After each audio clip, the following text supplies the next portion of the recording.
মায়েরার মনে থাকে না সন্তান ঘনিষ্ঠ হলে পরে মানাই তারে কোলে তুলে কষ্টের কথা মায়েরার মনে থাকে না। আবার একটি সন্তানের দায় কত মাঝে প্রাণ হারায়।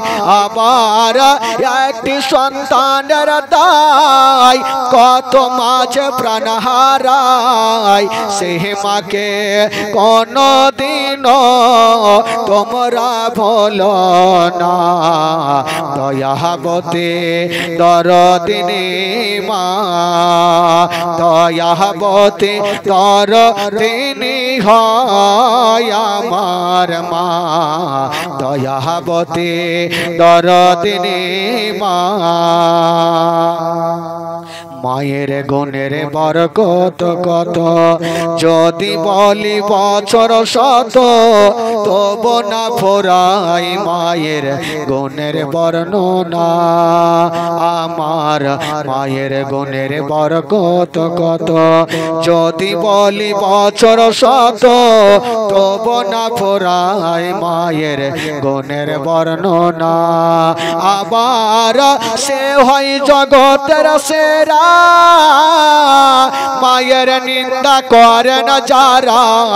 আবার সে হয় জগতের সেরা, মায়ের নিন্দা করেন যারা। সেই মাকে কোনদিনও তোমরা ভুলো না।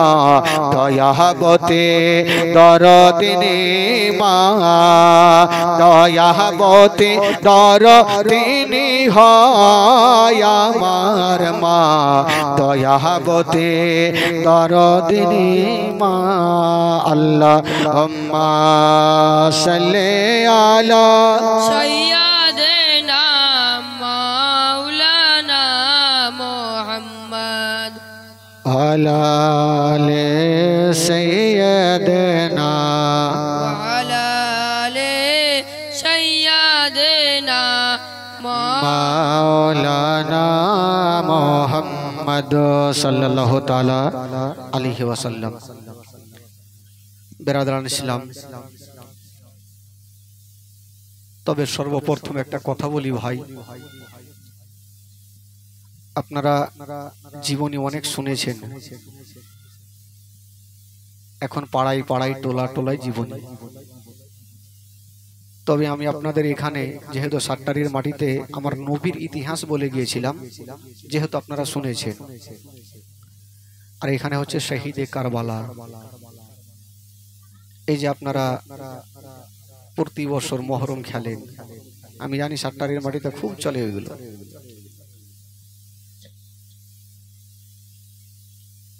তবে জীবনী শোনেন, খোদার কসম একটা ঘটনা শুনে আহলে বাইতের মোহাব্বতে কেউ যদি একটা চোখের পানি ফেলে দিতে পারেন, আমার নবী খুশি হবে। আর নবী যদি খুশি হয়, আমার আল্লাহ খুশি হয়ে যাবে। জোরে বলুন সুবহানাল্লাহ। আপনাদেরকে জীবনী শোনাবো খোদার কসম মন দিয়ে, যেহেতু আমার নবী পাকের নওয়াসা ইমাম হাসান হুসাইন এবং মা ফাতেমাতুজ জাহরা রাদিয়াল্লাহু তাআলা আনহা। আর কমিটি ভাই যারা আছো তারাকে বলবো যে ওইদিকে যারা ফ্রি ফায়ার খেলছে ভাই একটু এখানে বসান, কারণ এখানে বসতে দিন না ভাই, একটু বুঝিয়ে নিয়ে আসেন। যেখানে নবীর নওয়াসার ইতিহাস চলবে, বাইরে গল্প করাও ঠিক না ভাই। কাজে এইরকম স্টেজ সব দিন পাবেন না। আপনারা এসেছেন, খুব ভালো লাগছে। সাট্টারির মাটিতে একটাই খুব ভালো যে লোকের সংখ্যা একটু বেশি থাকে। তাহলে জীবনী শুরু হবে মা ফাতেমাতুজ জাহরা রাদিয়াল্লাহু তাআলা আনহা থেকে। তবে প্রত্যেকটা বক্তার বলার স্টাইল আলাদা, ঘটনা একই। হাদিস কেউ তো পাল্টাতে পারবে না, কিতাব কেউ পাল্টাতে পারবে না, তবে বলার ধাঁচ সবারই আলাদা আলাদা থাকে। আমার ঢাঁচা আলাদা, অন্য বক্তা পাবেন অন্য ঢাঁচা আলাদা। কারণ জীবনী শোনার আগে, শুরু করার আগে দু চারটা কথা আপনাদেরকে ভাঙিয়ে নিই, তাহলে বলতে সুবিধা হবে আর আপনাদের জীবনীটা বুঝতেও সুবিধা হবে। আর জীবনী শুনে যদি বুঝতেই না পারেন তাহলে বক্তারও লাভ নাই আর আপনাদেরও শুনে লাভ নেই, বাড়িতে ঘুমাই ভালো আছে। একটা একটা করে অক্ষর আপনারা বুঝবেন যে জীবনী কাকে বলে।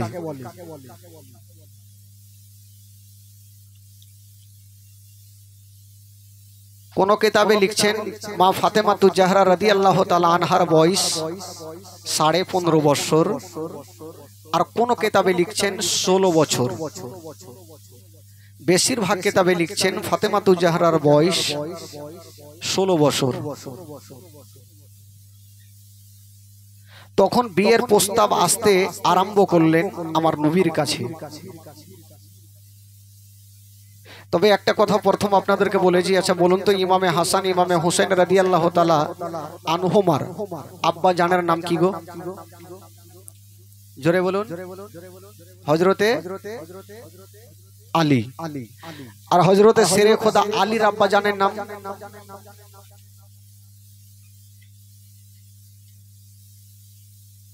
বলে আবু তালিব। আর আবু তালেবের আব্বা জানের নাম?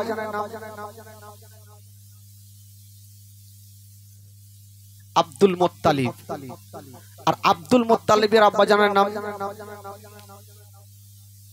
হাশিম। হাশিমের আব্বা জানের নাম? আব্দে মুনাফ। আব্দে মুনাফের আব্বা জানের নাম?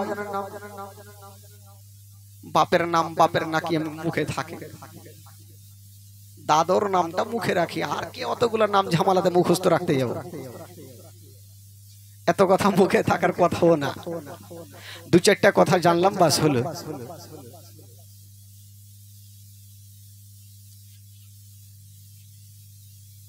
তবে শেরে খোদা আলীর আব্বার নাম হচ্ছে আবু তালেব, আর আমার নবীর আব্বার নাম হচ্ছে হযরতে আব্দুল্লাহ। তবে আব্দুল্লাহ আর আবু তালেব এরা কে ছিল গো সম্পর্কে?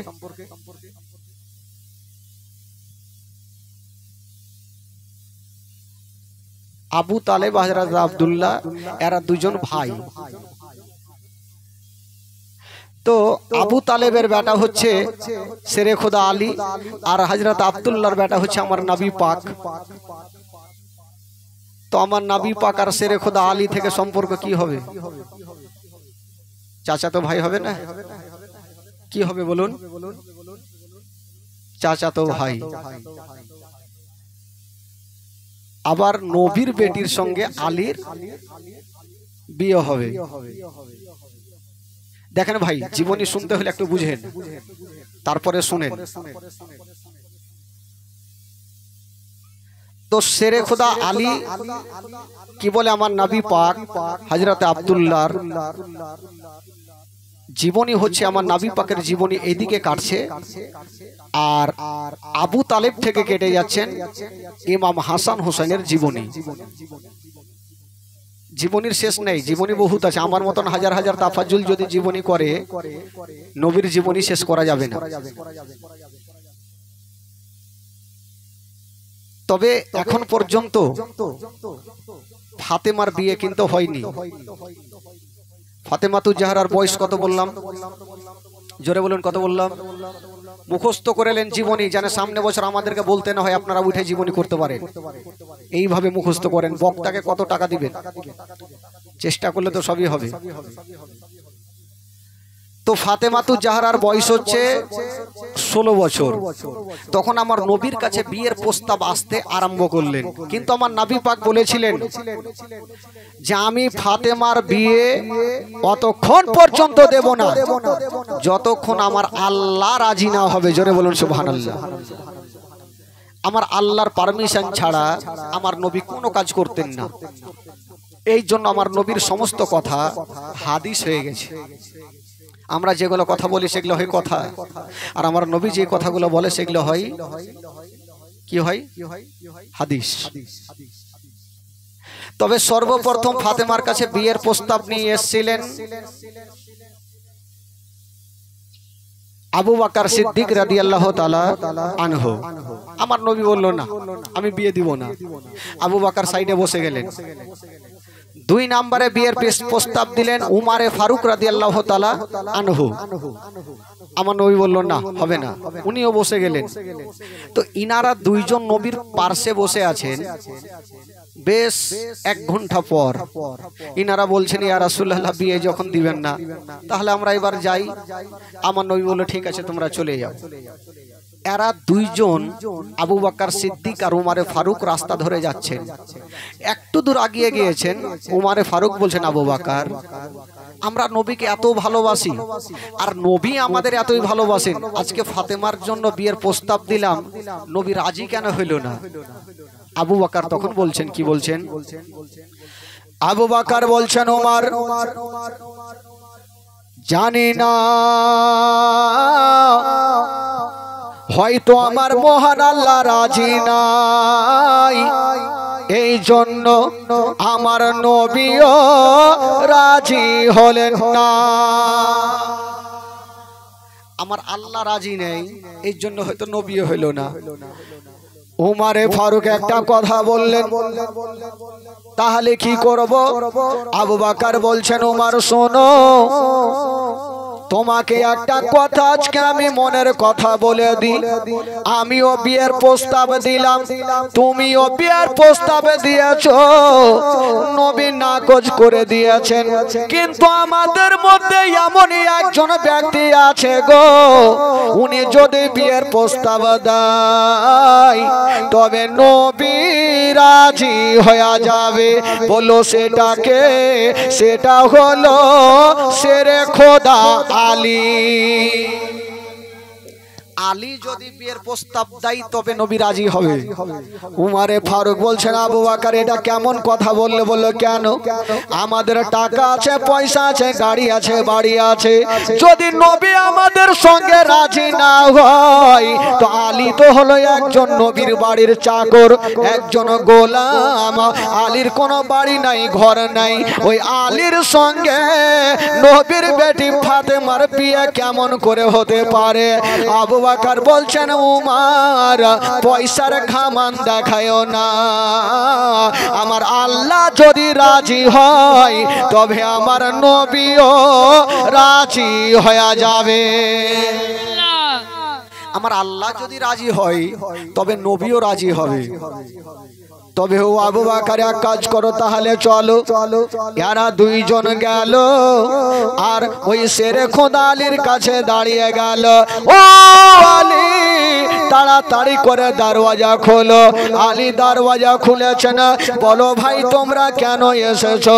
আবু বকর বলছেন, আলী, আমরা শুনেছি আর চোখেও দেখেছি, নবীর বেটি ফাতেমা আজকে 16 বছর হয়ে গেছে, আমরা বিয়ের প্রস্তাব নিয়ে গেলাম, নবী রাজি হলো না।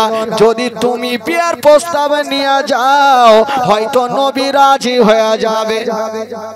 আলী বলছে, ভাই, আচ্ছা, তোমরা গিয়ে বিয়ের রাজি হলো না নবী, আর আমি গিয়ে রাজি হবে?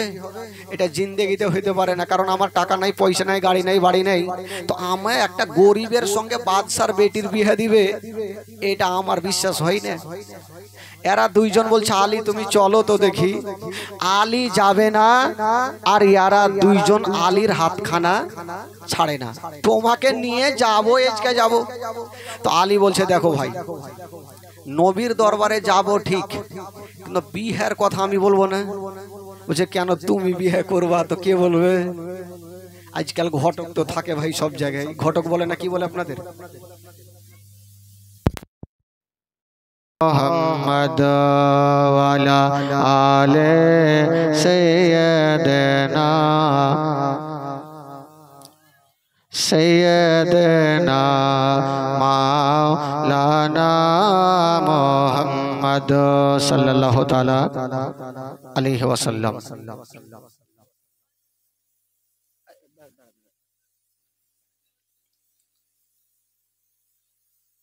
তবে শেরে খোদা আলী বলেছিলেন, ও ভাই আবু বকর, আচ্ছা তোমরা বিয়ের প্রস্তাব নিয়ে গেলে তারপরে কি হলো? বলে আমরা গেলাম কিন্তু নবী রাজি হলো না। তা আবু বকর বলছে, তোমাদের মাথা খারাপ, আমি একজন গরিব আর নবীর বাড়িতে আমি চাকর কাজ করি, তা আমার সঙ্গে বিয়ে দিবে? এটা কেমন কথা, আমার সঙ্গে দিবে না। এরা দুইজন বলছেন, আলী চিন্তা করো না, আমাদের মন বলে দিল বলে হয়তো নবী রাজি হয়ে যাবে, শেরে খোদা আলী যাবে না। আর ইয়ারা দুইজন আলীর হাতখানা ছাড়ে না। তবে আলী বলছেন, ভাই রে শোনো, আমি নবীর দরবারে যাব ঠিক, কিন্তু বিহার কথা আমি বলবো না, তোমরা কে বলতে হবে। এরা দুইজন বলল, তুমি বিয়ে করবো তা আমরা কেমন করে বলবো? বলেন না, আমি বলতে পারবো না, বিয়ের কথা তোমরাকে বলতে হবে। তো এরা দুইজন আলোচনা করছে পার্সোনাল ভাবে, এক কাজ করো, আলীকে আগে নিয়ে তো চলো, ওখানে গিয়ে ফাঁসিয়ে দিব, আমরা বলবো না, আলীকে বলতেই হবে বাধ্যতামূলক। ঠিক আছে, চলো তাহলে। আলীকে বলছেন, আলী চিন্তা নাই, তোমাকে বিয়ের কথা বলতে হবে না, আমরা তোমার বিয়ের কথা বলে দিব। ইয়ারা দুইজন যুক্তি করে আলীকে নিয়ে যাচ্ছেন বাবা কোথায়? আমার নবীর দরবারে।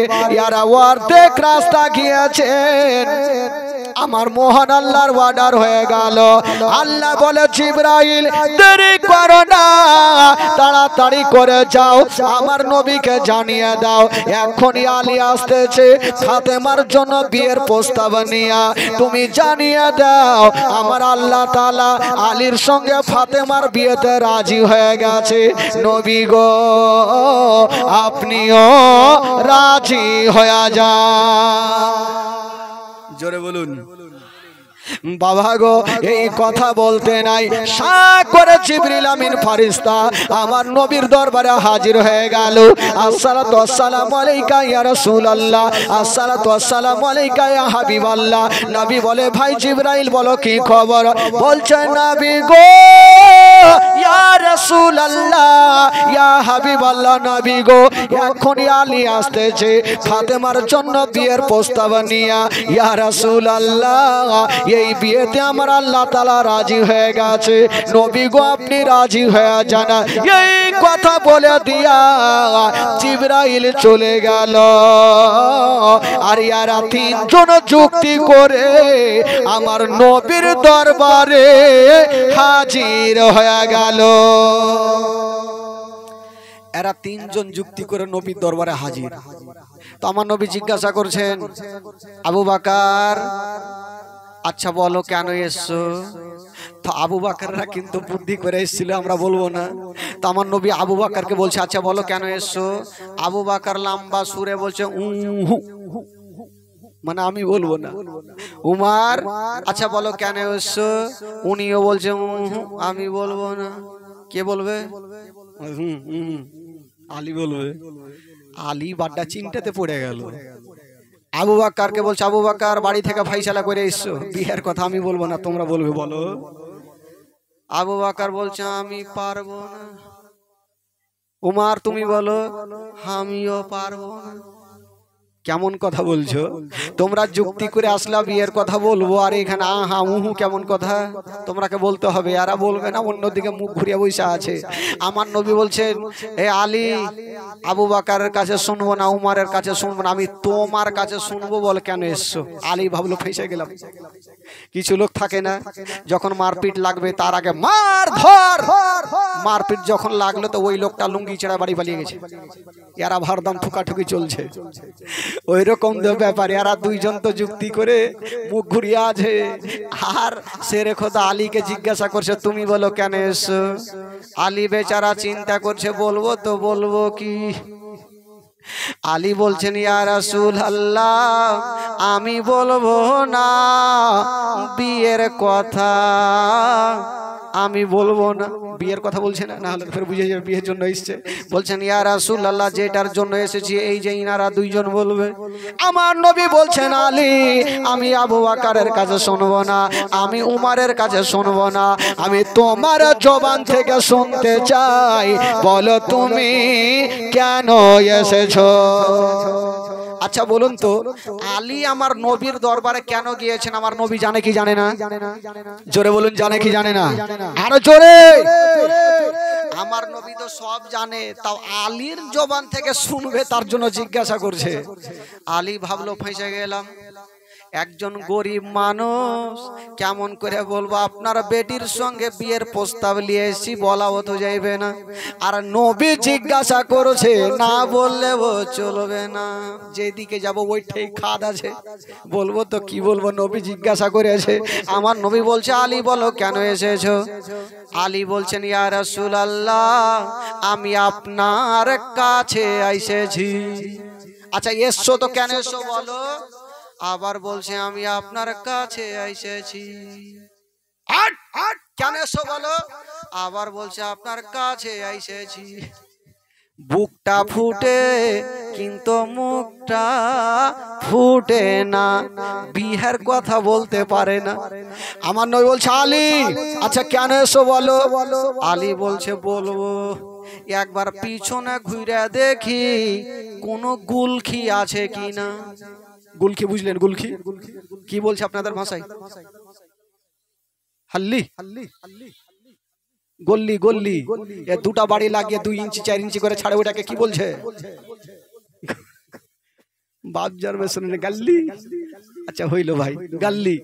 তো ওই গাল্লি খুঁজছে, যদি নবী রেগে যায় গাল্লি দিয়ে ভেগে যাবো, থাকবো না, ঝামেলা হবে না। আর নবী যদি রাজি হয়ে যায় তাহলে তো কোনো কথা নাই। আলী ঘুরে পিছনে দেখছে, গাল্লি তো বহুত আছে, যদি নবী রেগে যায় তবে ভেগে যাব, আর যদি নবী রাজি হয় তবে আনন্দ পেয়ে যাব। শেষের বারের মতন বলছে ইয়া রাসূলুল্লাহ বলবো আপনাকে? বলে হ্যাঁ তাড়াতাড়ি বলো। আলী বলছেন নবী গো, আমি আপনার কাছে এসেছি আপনার বেটি ফাতেমার বিয়ের প্রস্তাব নিয়া। যেমন এই কথা বলতে নাই আমার নবীর জবান থেকে বেরিয়ে গেল আলহামদুলিল্লাহ রব্বিল আলামিন।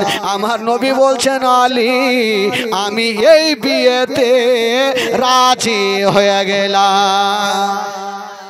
জোরে বলুন, রাজি হয়ে গেলাম। নবী যদি রাজি হয়, আলী বাড়কা করে নিঃশ্বাস নিয়েছে, মানে জান তো বাঁচলো, যা হবে দেখা যাবে। তো আবু বকরকে ডাকছে, ও আবু বকর ভাই এদিকে আসো। তোমরা ঠাট্টা করলে নবী রাজি হয়ে গেছে। আবু বকর বলছে আমরা জানতাম আমাদের সঙ্গে রাজি না হতে পারে, কিন্তু তোমার সঙ্গে নবী রাজি হবে এটা আমাদের দীর্ঘ বিশ্বাস। ও যুবকেরা, ও গো সোনা মানিকেরা, এইবারে শেরে খোদা কি বলে? শেরে খোদা আলীর সঙ্গে ফাতেমার বিয়ে হবে বাবা। তবে বেরাদারা বিয়ে যখন হবে গো, আমার নবী ফাতেমাকে একদিন ডাক দিলেন, ও বেটি ফাতেমা তোমার সঙ্গে আলীর বিবাহ দেব রে মা। যে আলীর ঘর নাই, বাড়ি নাই, টাকা নাই, পয়সা নাই, ওই আলীর সঙ্গে তোমার বিয়ে দেব।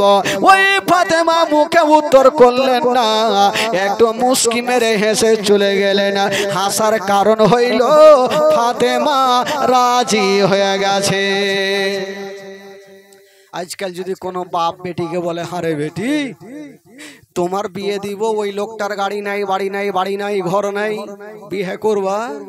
বেটি উত্তর দিবে, ও হে বুড়া বাপ বিয়ে করব না। জিন্দেগিতে মানবে না ভাই।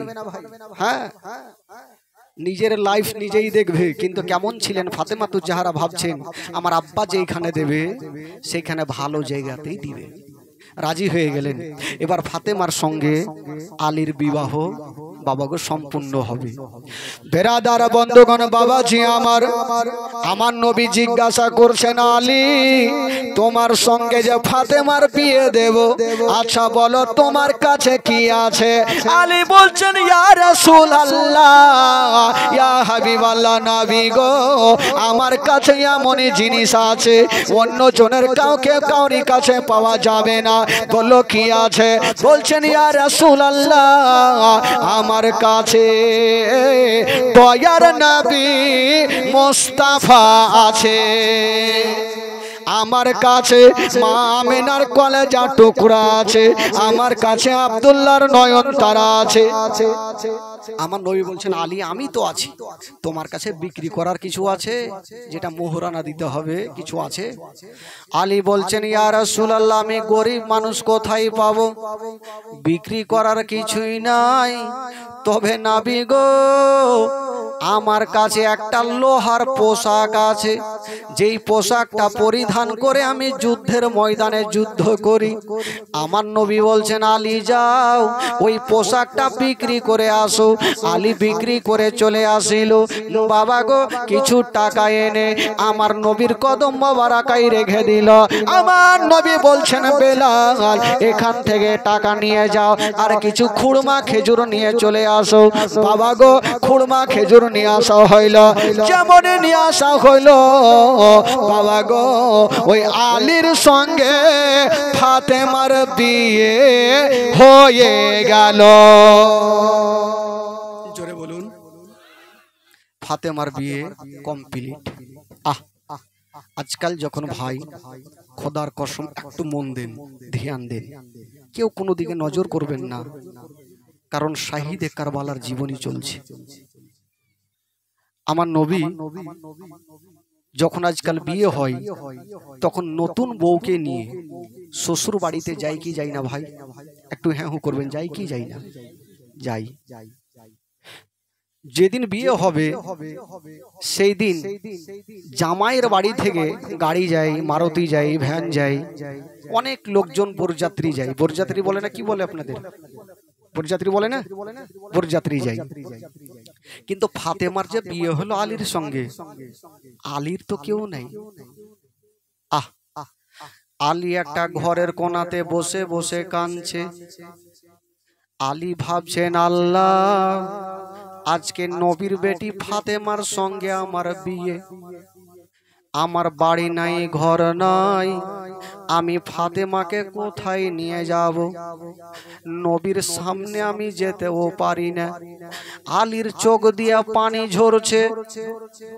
বাবা গো, আর আল্লাহর কাছে দোয়া করছেন, আল্লাহ তুমি একটা সুরাহা করে দাও, আল্লাহ আমি যেন ফাতেমাকে নিয়ে কোথাও যেতে পারি। যেমনই দোয়া করা, আল্লাহর দরবারে দোয়া কবুল হয়ে গেল।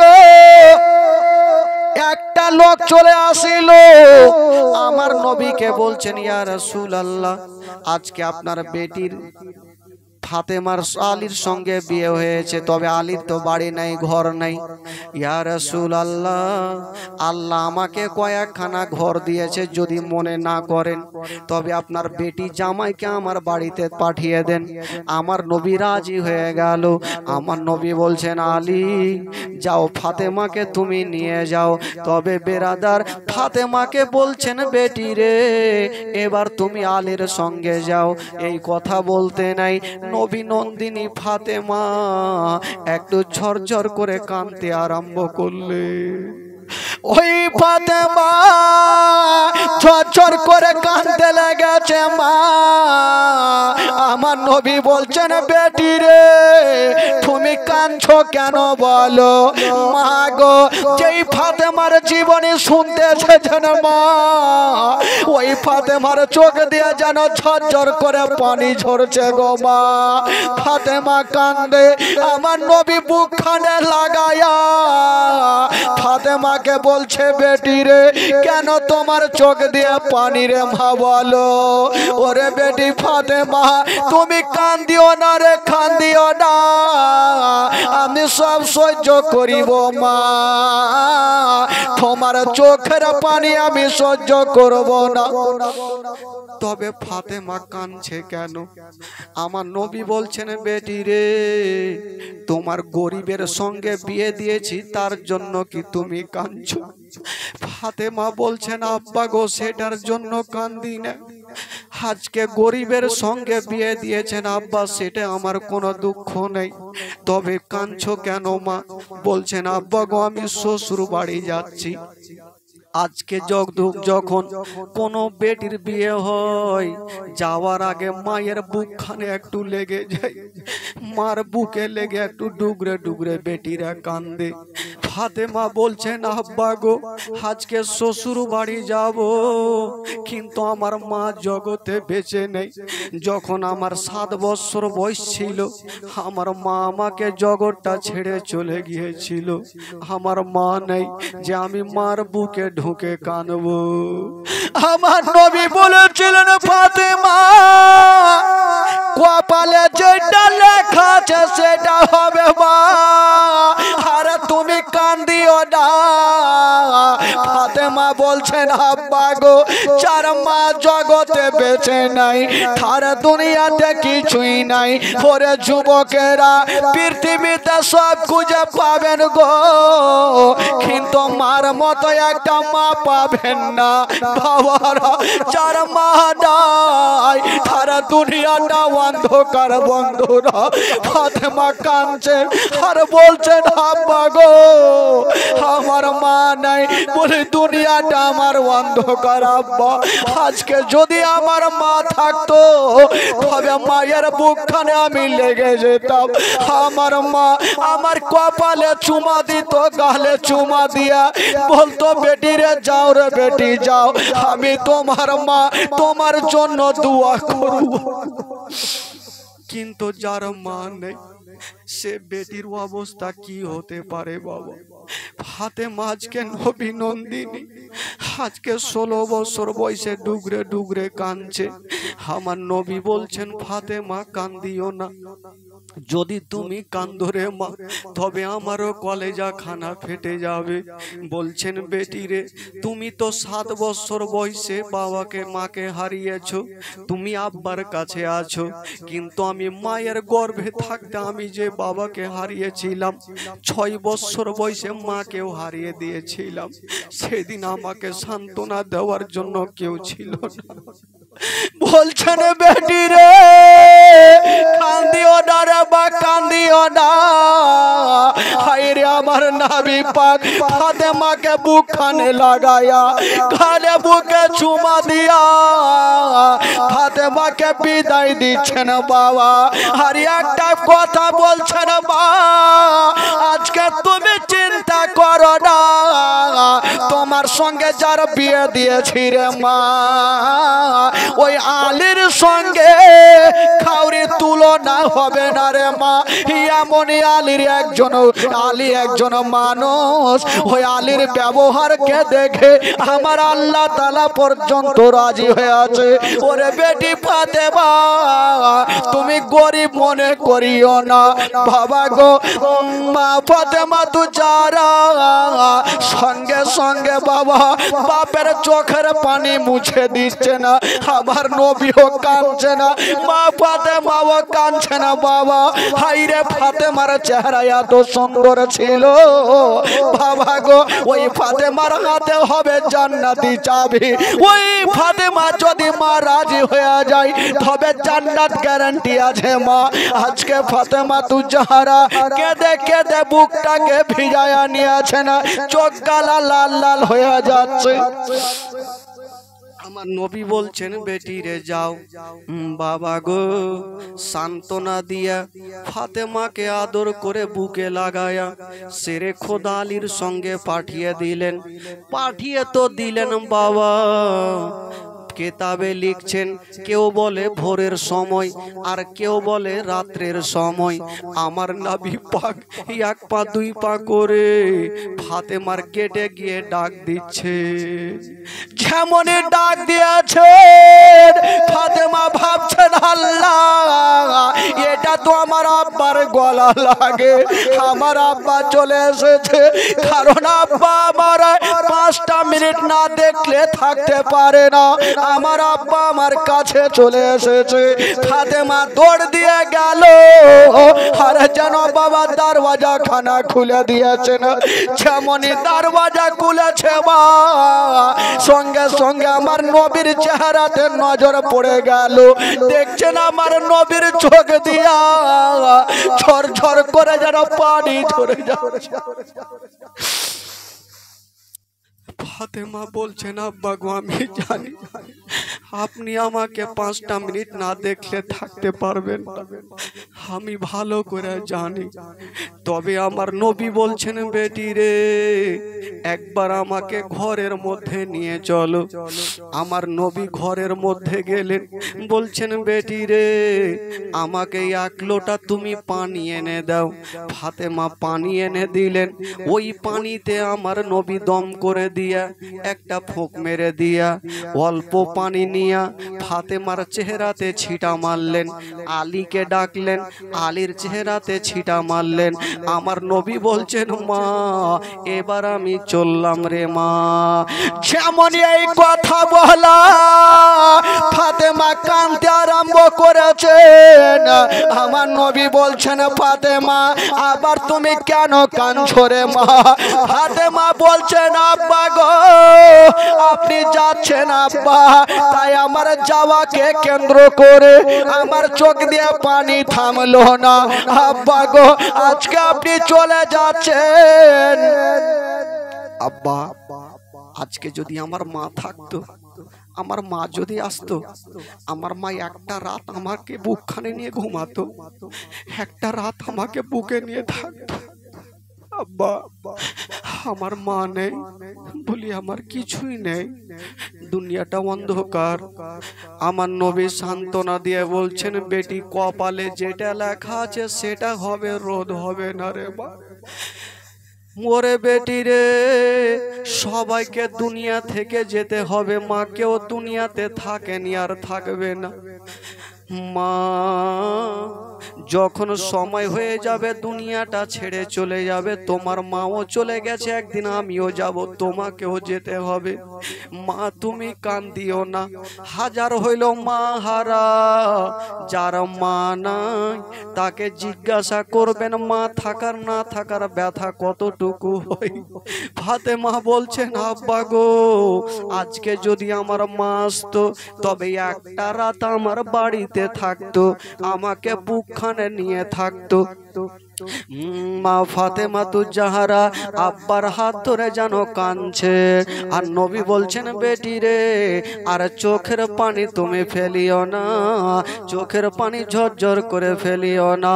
বাবা গো এই জন্য তো কবি লিখেছেন, ডাইনে বামে মাটি আমার মাটির বিছানা, ডাইনে বামে মাটি আমার মাটির বিছানা, আমি চলে যাব আমায় তোমরা ভুলা যাইও না, আমি চলে যাব আমায় তোমরা ভুলা যাইও না, ডাইনে বামে মাটি আমার মাটির বিছানা, ডাইনে বামে মাটি আমার মাটির বিছানা। টাকা পয়সা বাড়ি গাড়ি যাহা করেছে সব কিছু ফেলাইয়া আমি একা যাইতেছি, টাকা পয়সা বাড়ি গাড়ি যাহা করেছে সব কিছু ফেলাইয়া আমি একা যাইতেছি। হাই হাইয়া তো নিষ্ঠুর হবে মানুষ আগে বুঝি নাই, হাই হাইয়া তো নিষ্ঠুর হবে মানুষ আগে বুঝি নাই, ডাইনে বামে মাটি আমার মাটির বিছানা, ডাইনে বামে মাটি আমার মাটির বিছানা আমি চলে যাব আমায় তোমরা ভুইলা যাইও না আমি চলে যাব আমায় তোমরা ভুইলা যাইও না ডাইনে বামে মাটি আমার মাটির বিছানা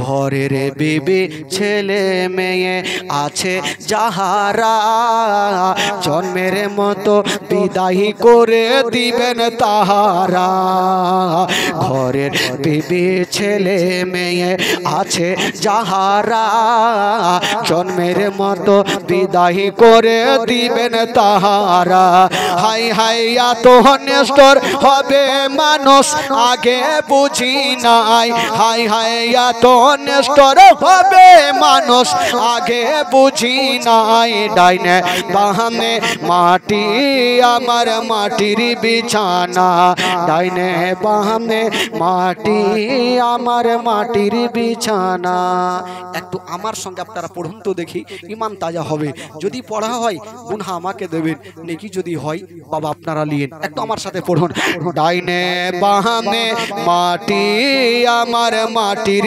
বিছানা ডাইনে বামে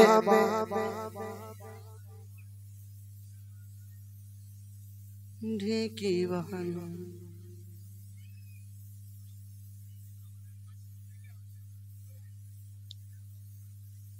कैसे करे है झगड़ा लागले तो फिर आर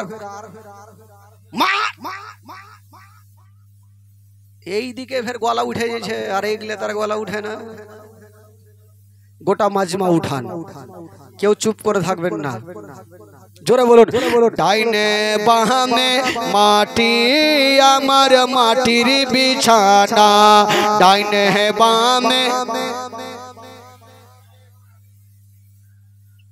আপনাদের থেকে ইয়ারাই বেশি চিল্লাতে পারবে বিয়ে বাড়িতে গীত লাগবে তখন হ্যাঁ লাশা তেরা ঘর কাহা হুয়া হে यार के गीत बड़ो হয় কিন্তু আপনারা এরকম চিল্লালে কাজ হবে না ভাই একটু মনটাকে খুলেন দিলটাকে খুলেন এরকম করলে হবে না একটু জোরে বলবেন তাহলে ঘুমটাও ভাঙবে আর নেকিটাও হবে একটু জোরে বলুন ডাইনে বামে মাটি আমার মাটির বিছানা ডাইনে বামে আমি চলে যাব আমায় তোমরা ভুইলা যাইও না আমি চলে যাব আমায় তোমরা ভুইলা যাইও না ডাইনে বামে মাটি আমার মাটির বিছানা ডাইনে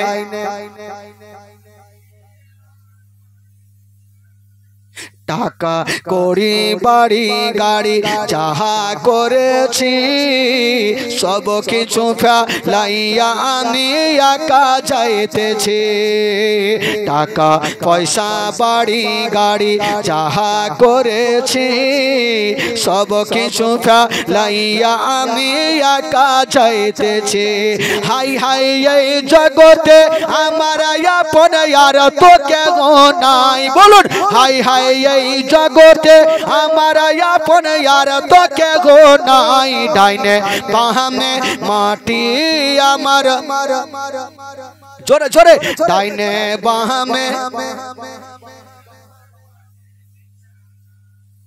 তিনটা লোক কইছে বাকি কইছে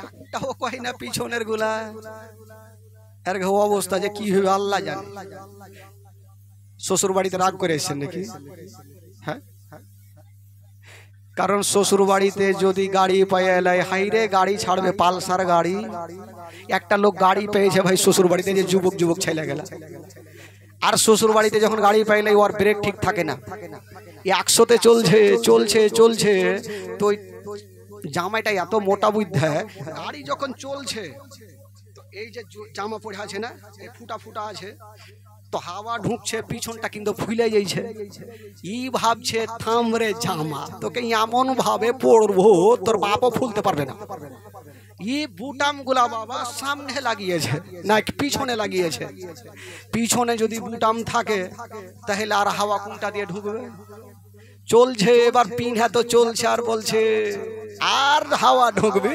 যাইতে যেতে সাতটারই একটা যে গর্ততে পড়ে গেল, অ্যাক্সিডেন্ট হয়ে গেল, পড়ে গেছে, অজ্ঞান হয়ে গেছে। এবার সাতটারির কিছু লোকজন ওকে তুললো, তুলার পর দেখে একটা লোক বলছে বাপ রে ইসকা লাল্লি ঘুর গিয়া, মানে বুটাম পিছনে দেখছে তো ভাবছে আর লাল্লি ঘুরে গেছে, তাড়াতাড়ি সোজা কর না হলে মইরে যায়, গাছে বাইন্ধা মারমারে ঘুরিয়ে দিলে, যেটুকু ছিল ওইটা ও চিকনা হয়ে গেল। তো এরকম তো অবস্থা ভাই। হ্যাঁ, আপনাদেরকে বলতে বলছি ভাই, এত সুন্দর জিনিস আপনাদেরকে শিখাচ্ছি কিন্তু আপনারা মিন মিন মিন মিন করছেন। এইভাবে করলে কাজ হবে না, একটু জোরে বলতে হবে, তাহলে ঈমান তাজা হবে। একবার জোরে বলুন তো সুবহানাল্লাহ, আরো জোরে বলুন, গোটা মাজমা দুই হাত তুলে বলুন সুবহানাল্লাহ, বলুন ইয়া রাসূলুল্লাহ। মাশাআল্লাহ, একটু টাটকা হয়ে থাকেন। জানে যে কি এটা কি তোলা, গ্রামের নাম কি? ওই লেগে সবাইকে নিন আসছে, নিমতলা, আমি ভাবছি নিমতলা। তো যাকে বন্ধুরা একটু মনটাকে তাজা করে রাখেন, ঈমান তাজা রাখেন, অবশ্যই দেখবেন সব ভালো হবে। এবার দেখি আপনাদের মনটা কত চাঙ্গা হয়েছে, আর একবার ট্রাই করে নিই আপনাদের, তাহলে সুবিধা হবে আমারও। বলুন, ডাইনে বামে মাটি আমার মাটির বিছানা, ডাইনে বামে। হ্যাঁ, ঠেলাতে না পড়লে গাছে উঠে ভিড়া, এতক্ষণে পড়েছে মারমারিয়া ঘুরিয়ে দিয়েছে, এবার হয়ে গেছে। এবার জোরে বলুন, ডাইনে বামে মাটি আমার মাটির বিছানা, আমি চলে যাব আমায় তোমরা ভুইলা যাইও না।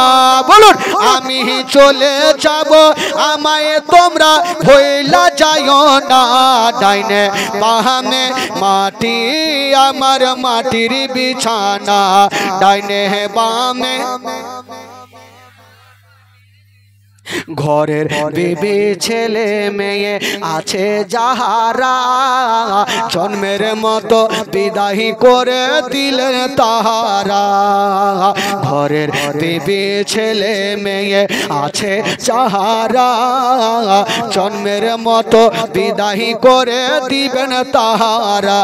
হাই হাই এই জগতে আমার আপন আর তো কেহ নাই, হাই হাই এই জগতে আমার আপন আর তো কেহ নাই, ডাইনে বামে মাটি আমার মাটির বিছানা, ডাইনে আমি চলে যাব আমায় তোমরা ভুইলা যাইও না, আমি ডাইনে বামে মাটি আমার মাটির বিছানা, ডাইনে বামে। জোরে বলুন সুবহানাল্লাহ। হায়রে নবী নন্দিনী ফাতেমা, আব্বাকে আব্বার চোখের পানি মুছে দিচ্ছেন বাবা, আর আমার নবী বেটি ফাতেমার চোখের পানি মুছে দিচ্ছেন, আর বলছেন মা আমি তোমার সঙ্গে যার বিয়ে দিয়েছি রে মা, ওই আলীর একটু দেখভাল করিও, আলীকে কোনোদিন কষ্ট দিও না, আলীকে একটা বড় কথা বলিও না, আলীকে একটা তুমি খারাপ নজরে দেখিও না। ও বেটি ফাতেমা, আলী এমন একজন ব্যক্তি, ওই আলীর সঙ্গে কাউরি তুলনা হবে না। ফাতেমাকে সান্ত্বনা দিয়ে আমার নবী সেখান থেকে চলে আসলেন বাবা। যেমনই আসলেন বন্ধুরা, ওই আলীর সঙ্গে ফাতেমার ঘর সংসার হইল, যেমনই ঘর সংসার হইল গো বাবা গো, তিনটা হইল বেটা আর তিনটা হলো বেটি, তিনটা হলো বেটা আর তিনটা হইলো কয়টা, টোটাল কয়টা হইলো, কয়টা হলো, ছটা। তবে বাচ্চা কালে একটা বেটি রোকাইয়া, আর ছেলেদের মধ্যে ইমামে মুহসিন, ইনারা দুইজন ইন্তিকাল করলেন। সকলে বলুন ইন্না লিল্লাহি ওয়া ইন্না ইলাইহি রাজিউন। তো 6 জন থেকে 2 জন বাদ হলো, থাকলো কয়টা, কয়টা থাকলো? এই চারজনকে নিয়ে ইমাম হাসান হোসেনের জীবনী শুরু হচ্ছে ভাই। এতক্ষণ শুধু গোড়াটা থমটা বাঁধলাম, মানে ভিড় বাঁধলাম, জীবনী এখান থেকে শুরু হচ্ছে। তবে ভাই আর কমিটি ভাইবে গুলো বলে বাচ্চাগুলাকে একটু বসাতো ভাই, ওনারা একটু বিরক্ত করছে, একটু বসান। বাচ্চাগুলাকে বলবো এই উঠা কে আছাড় মারায় গুজরে যা। হ্যাঁ, বাচ্চাগুলাকে একটু শান্ত রাখেন ভাই, কারণ জীবন একটু মন দিয়ে না শুনলে বুঝতে পারবেন না, ধিয়ে এদিক ওদিক নিয়ে যায় না। তবে দুটা হলো বেটা আর দুটা হলো বেটা, দুটা হলো বেটাগুলোর নাম হলো ইমাম হাসান আর ইমাম হুসাইন, আর বেটিগুলোর নাম হইলো বলুন জাইনাব আর উম্মে কুলসুম। কি নাম বললাম? উম্মে কুলসুম। তবে দুটা বেটা দুটা বেটি নিয়ে জীবনীটা শুরু হইল। এবার শুনেন বেরাদের, ইমাম হাসান হুসাইন দুনিয়াতে চলে আসলেন, বড় হতে লাগলেন। তবে ভাই ইমাম হাসান হুসাইন যখন বড় হতে লাগলো, আমার নবী পাক দোনো নাতিকে এত ভালোবেসেছেন ভাই। যখনই থাকতেন দোনো কলেজ আর পাড়াকে নিয়ে বুকখানে করে রাখতেন। তবে একদিন ইমাম হাসান একদিন ইমাম হুসাইন সিলটে লেখা লিখেছেন ভাই। সিলট বুঝলেন তো? সিলট কোনটাকে বলে? সিলট লিখাবালা সিলাট। আচ্ছা, আজকাল সিলাট আছে ভাই দেশে? দেশে আছে? দেশের নেই। হ্যাঁ, চলে গেছে, আছে কিন্তু খুব কম, নাইর মতন। এই যুবকটি এখানে এসো, এদিকে আসো, ওই ইধর আও, জলদি।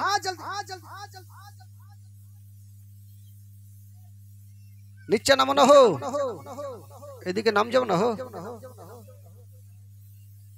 এত সুন্দর করে প্যান্ডেল সাজা আছে, তাও বাহিরে বসে আছে,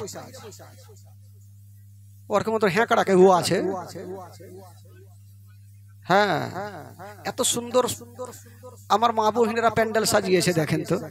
মহিলা কমিটি আছে নাকি শুনলাম, নাকি ওরাই নাকি? হ্যাঁ, একটু শুনেন ভাই, এখানে বসেন, দূরে বসে তো লাভ হবে না, যতক্ষণ বক্তার মুখ না দেখবেন বুঝতে পারবেন না। তাহলে মুখ যদি না দেখতেন তাহলে বাড়িতে থেকে শুনেই ভালো ছিল, মাইকে আওয়াজ তো যাচ্ছে। তাহলে এখানে বসেন, কি অসুবিধা আছে? দেখছেন তো আমার দিকে, আমি তো সবারই দিকে দেখতে পারছি না, কিন্তু দেখেন আমার দিকে দেখেন। সিলাটে দুইজন লেখা লিখেছেন, ইমাম হাসান বলছে ভাই, মানে ছোট্ট ভাইকে বলছে, ভাই আমার লেখা সব থেকে ভালো। আর ইমাম হুসাইন বলছে তোমার মাথা খারাপ, তোমার থেকে বেশি আমার লেখা ভালো। তো দুটা ভাই ঝামেলা সৃষ্টি করলো। ইমাম হাসান বললো দেখো ভাই, यार বিচার চলো মার কাছে নিয়ে যাব, মা যেটা ভালো বলবে সেটাই হবে ভালো। জোরে বলুন সুবহানাল্লাহ। তো ইমাম হাসান হোসেন বলল ঠিক আছে। দোনো ভাই গুটি গুটি পায়ে মার কাছে হাজির হয়ে গেল। বলছেন মা গো ওগো জননী মা, আজকে একটা কথা বলবো গো মা। বললো কি কথা? ওই দুইখানা সিলট মায়ের সামনে রেখে দিয়েছেন। ইমাম হাসান বলছেন মা গো এটা হলো আমার লেখা, আর এটা হলো আমার ছোট্ট ভাইয়ের লেখা। বলে দিন গো মা কোনটা লেখা ভালো। মা বলে দেন কোনটা লেখা ভালো। আজকাল আমাদের আপনাদের মা যদি হইতো তো এই প্রশ্নের উত্তর দিতে 1 সেকেন্ড লাগতো, তাই না? বল দিত এই বড় বেটার লেখা ভালো, ভাগ। না হলে বলতো ছোট্ট বেটার লেখা ভালো, যেটা হয় একটা বলে দিত। কিন্তু ফাতেমা ভাবছেন আল্লাহ, এখন যদি বলি আমার বড় বেটার লেখা ভালো, তবে আমার ছোট্ট বেটা দুঃখ পাবে। আর যদি বলি ছোট্ট বেটার লেখা ভালো, তবে বড় বেটা কষ্ট পাবে। আল্লাহ আমি কোন বেটাকে দুঃখ দিব না। কোন বেটাকে দুঃখ দিব না। মা ফাতেমা বলছেন, ওরে লাডলা দুলারা, ওরে কলেজারা পারা, যেই প্রশ্ন তোমরা করেছো এই প্রশ্নের উত্তর বেটা আমি দিতে পারবো না।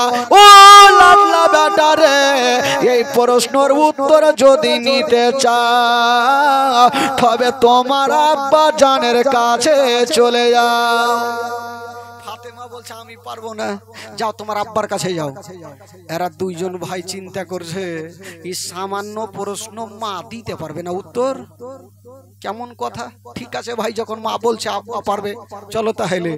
আবার দোনো ভাই গুটি গুটি পায়ে বাপের সামনে সিলট খানা রেখে দিয়ে বলছেন, আব্বা সোজা প্রশ্ন উত্তর তাড়াতাড়ি দেন। কিরে বেটা? বলছেন, আব্বা গো এটা হলো আমার লেখা, আর এটা হলো আমার ছোট্ট ভাই হোসাইনের লেখা। ও গো আব্বা গো, আপনি বলে দিন কোনটা লেখা ভালো। শেরে খোদা আলী বলছে, হারে বেটা এই প্রশ্নের উত্তর তোমার মা দিতে পারেনি। আব্বা মাকে বললাম, মা পারেনি, তার জন্য তো আসলাম। আলী বুঝা গেল ফাতেমা কেন দেয়নি। ফাতেমা কেন দেয়নি? যদি আমি বড় বেটার লেখা ভালো বলি তবে ছোট্ট বেটা কষ্ট পাবে, আর যদি ছোট্ট বেটার লেখা ভালো বলি তবে বড় বেটা কষ্ট পাবে। না না, আমি কোনো বেটাকে দুঃখ দেব না। শেরে খোদা আলী বলছে, বেটা রে তোমরা যেই প্রশ্ন করেছো এর উত্তর আমিও দিতে পারবো না। এরা দোনো ভাই চিন্তা করছে ইলে খাই বরবাদ আমার ঘে, মাও পারবে না বাপও পারবে না, তো কোনঠে যাব। আব্বা মার কাছে গেলাম, মা আপনার কাছে পাঠাইলো, মনে শান্তি হইল। এবার আপনি কার কাছে পাঠাবেন পাঠান, ওইটাই যাব। শেরে খোদা আলীর মাথায় ঘুরছে, দুনিয়ার এমন এমন প্রশ্ন নাই যে একজন দিতে পারবে না। সেটাকে সেটা হইল নবী মুস্তাফা। জোরে বলুন। আমার নবীর দরবারে গিয়ে প্রশ্নের উত্তর পাবে কি পাবে না? জোরে বলুন, পাবে কি পাবে না? ইয়ারা দুইজন বলছে কোথায় যাব? বলল, বেটা রে যদি তোমরা প্রশ্নের উত্তর চাও তবে তোমার নানার কাছে চলে যাও, তোমার নানা উত্তর খানা দিয়ে দিবে। ইয়ারা দুইজন যুক্তি করে বাবা সিলট দুইখানা নিয়ে আমার নবীর সামনে হাজির হয়ে গেল। বলছেন, ইয়া রাসূলুল্লাহ, নানা গো এই যে আমাদের লেখা, আমার এটা লেখা আর আমার ছোট ভাইয়ের এটা লেখা, নানা গো বলে দিন কোনটা লেখা ভালো। আমার নবী চিন্তা করছে কোনটা লেখা ভালো বলবো। একটু মাথাটা নিচা করে আছেন। আমার আল্লাহর অর্ডার হয়ে গেল। আল্লাহ বলে, জিবরাইল দেরি করো না, তিনটা গুলি লিয়া যাও আর আমার নবীকে দিয়া দাও। আর নবীকে বলবে দুইখানা সিলট নিচে রেখে দেবে আর তিনটা গুলি উপরে চালিয়ে দেবে। যার সিলটে দুটা পড়বে তার লেখা ভালো, আর যার সিলটে একটা পড়বে তার লেখা ভালো নাই। এই কথা বলে দিয়া জিবরিল আমিন ফেরেশতা তিনটা গুলি লিয়া আমার নবীর কাছে হাজির হয়ে গেল। আসসালাতু ওয়াসসালামু আলাইকা ইয়া রাসূলুল্লাহ, আসসালাতু ওয়াসসালামু আলাইকা ইয়া হাবিবাল্লাহ। নবী বলে, জিবরাইল কি হয়েছে বলো? বলছেন, নবী গো এই যে তিনখানা গুলি আপনি উপরে চালিয়ে দিন, দুইখানা সিলট নিচে রাখুন, চার লেখা ভালো। দেখবেন চার সিলটে দুটা পড়েছে, তার লেখা ভালো। এই কথা বলে জিবরাইল চলে গেল। আমার নবী মাথাটা তুলেছেন। ইমাম হাসান হোসেন বলছেন, না না উত্তর কি পাবো না? বলেন কোনটা লেখা ভালো? আমার নবী বলছেন, পাবে, তোমরা একটু ধৈর্য ধরো। আচ্ছা বলো আমার হাতে কটা গুলি আছে? বলে তিনটা। আর তোমাদের সিলট কয়খান? বলে দুইখান। নিচে রাখো। রাখলো। আমার নবী বলছে, দেখো আমি তিনটা গুলি উপরে চালাবো, যার সিলটে দুটা পড়বে তার লেখা ভালো, আর যার সিলটে একটা পড়বে তার লেখা ভালো নেই। ঠিক আছে, আমার নবী সিলটের সামনে তিনটা গুলিকে ওপরে চালিয়ে দিয়েছেন। ইমাম হাসান গুলির দিকে বলছে আর বলছে তুই আমার সিলটে দুটাই। ইমাম হোসেন বলছে খবরদার যাবি না আমার কাছে দুটাই। গুলিও চিন্তা করছে কোন দিকে যাব। ও যুবক বন্ধুরা, এবার ঘুরতে ঘুরতে একটা গুলি ইমাম হাসানের সিলটে পড়ে গেছে আর একটা গুলি ইমাম হোসেনের সিলটে পড়ে গেছে। আচ্ছা বলুন তো কয়টা গুলি চালিয়েছিল? জোরে বলুন কয়টা পড়েছে? কয়টা? একটা কুণ্ঠে গেল, একটা কুণ্ঠে গেল, একটা গুলি ওপরে বান বান করে ঘুরছে, কোন দিকে পড়ে না। ইমাম হাসান বলছে তোকে ঘুরতে হইবে না, আমার সিলটে আই। আর ইমাম হোসেন বলছে খবরদার আমার সিলটে আই। গুলি চিন্তা করছে আমি কোন দিকে যাব। এখন ইমাম হাসানের সিলটে যদি চলে যায় ইমাম হোসেন কষ্ট পাবে, আর ইমাম হোসেনের সিলটে যদি যায় ইমাম হাসান কষ্ট পাবে। আমি কোন ছেলেকে কষ্ট দিতে পারবো না। গুলি ঘুরতেছিল, আমার আল্লাহর অর্ডার হয়ে গেল। আল্লাহ বলে জিবরাইল দেরি করো না, তাড়াতাড়ি করে যাও। আমার নবী কি বলে, যেই গুলিটা ঘুরতেছে ওই গুলিটাকে তুমি দুই খণ্ড করে দাও, অর্ধেকটা ইমাম হাসানের সিলটে দিয়ে দাও, অর্ধেকটা ইমাম হোসেনের সিলটে দিয়ে দাও। ও যুবকেরা, জিবরিল আমিন ফেরেশতা সা করে হাজির হয়ে গেল। যেই গুলিটা ঘুরতেছিল দুই খণ্ড করে দিয়েছেন বাবা, অর্ধেকটা ইমাম হাসানের সিলটে আর অর্ধেকটা ইমাম হোসেনের সিলটে, দেড়খানা করে গুলি পেয়ে গেছে। আমার নবী বলছেন ওরে আমার নাতিরা, তোমাদেরকে বলে দি, জানিয়ে দি, তোমাদের দুইজনেরই একই সমান লেখা। তোমাদের দুইজনেরই লেখা একই সমান, দুইজনেরই ভালো। বাবা গো, কোনো ছেলে কষ্ট পেল না, কোনো ছেলে দুঃখ পেল না। তবে বেরাদার বন্ধুরা, ইমাম হাসান হচ্ছে, হাসান হোসেন হচ্ছে না জান্নাতি নওজওয়ানদের সরদার। ইমাম হাসান হোসেন জান্নাতি নওজওয়ানদের সরদার। বাবা গো, কোনো ছেলে দুঃখ পেল না, থাকতে লাগলো।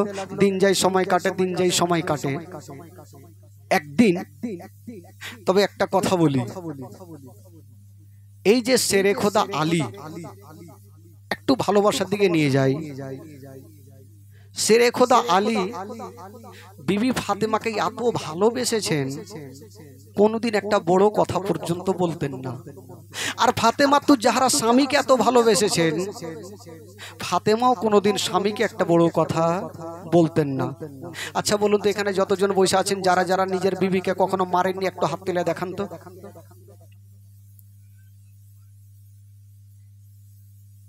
তুলেন না গো, কেউ নেই, একটাও নেই। তুলেনি মানে সবাই মাইরেছে। আর মারবেন না তো কি করবে? কত রকম করে সাতটারি থেকে বাজার করে নিয়ে আসলেন। বিবি এক গ্লাস পানি দে, তাইলে কে খালে? তো মার খাবে না তো কি খাবে? মার তো খাইতেই হবে। जैसी करनी वैसी भरनी। बाबा गो तो फातेमा तो जहरा शेरे खोदा आली के एत भालोबासतेन कोनोदिन कष्ट दितेन ना। एकदिन शेरे खोदा आली एक प्रश्न करछेन फातेमाके, ओ बीबी फातेमा अच्छा बोलो तो তুমি আমারকে কতটা ভালোবাসো? তো ফাতেমা তু জাহরা বলছে কতটা ভালোবাসি মানে অনেক অনেক। এই বস বস, অনেক ভালোবাসি। তো शेरे खोदा आली बोलছেন বিবি আচ্ছা তুমি বলো তো আমার কাছে কিছু এমন একটা জিনিস চাও তো আমি দিতে পারি কি পারি না? তো ফাতেমা তু জাহরা ভাবছেন যে আমি যদি চাইবো যদি স্বামী আবার দিতে না পারে তো স্বামীর মনে কষ্ট হবে না, আমি বলবো না। বলছে স্বামী গো আমি কিছু লাগবে না, কিছু চাই না, শুধু আপনার ভালোবাসাটাই চাই। বলে না তুমি একটু চেয়ে তো দেখো। তো ফাতেমা তু জাহরাকে বারবার যখন রাজি করছেন তো ফাতেমা বলছেন স্বামী গো আমি চাই কি? বলে স্বামী গো আমি টাকা নেব না, পয়সা নেব না, গাড়ি বাড়ি কিছুই নেব না, আমি শুধু আপনার কাছে দুটা আপেল চাই। জোরে বলুন সুবহানাল্লাহ। আজকাল যদি আর হতো তো আপেল চাইতো। 3 भारी सा गहना लेके दे, सोना लेके दे, नाल तेरा भात खाएंगे नहीं। এই অবস্থা। ফাতেমা তুজ জাহরা কি চাইলেন? কটা আপেল চাইলেন? দুটা। তো শেরে খোদা আলী বলছে তুমি এমন জিনিস চাইলে এটা দেওয়া কোনো বড় ব্যাপার হইলো? আমার পকেটে টাকা নাই তো কি, এখনই যাব লকড়ি কাটবো বাজারে বিক্রি করব, তোমার জন্য আপেল নিয়ে চলে আসবো। ঠিক আছে জানো, ওইটাই তো নিয়ে আসেন। আহ দেখেন বাবা, ভাগ্যের চাকা কোন দিকে ঘুরছে। শেরে খোদা আলী হাতে তরবারি নিয়েছেন, পকেটে টাকা নেই, কিন্তু বিবির মনের কথা পূরণ করার জন্য জঙ্গলে গেছেন। যেমনই জঙ্গলে যেতে নাই, ওই গাছের শুকনো শুকনো লকড়ি গুলা কেটে একটা জায়গাতে বোঝা তৈরি করেছেন। ও যুবকেরা, এবার বোঝা তৈরি করে বাবা গো এবার গেল বাজারে। বাজারে গিয়ে দাঁড়িয়ে গেছে, কিন্তু বেরাদার ওই লকড়ি বিক্রি হয় না। 1 ঘন্টা হয়ে গেল, 2 ঘন্টা হয়ে গেল, কোনো খরিদ্দার আসে না।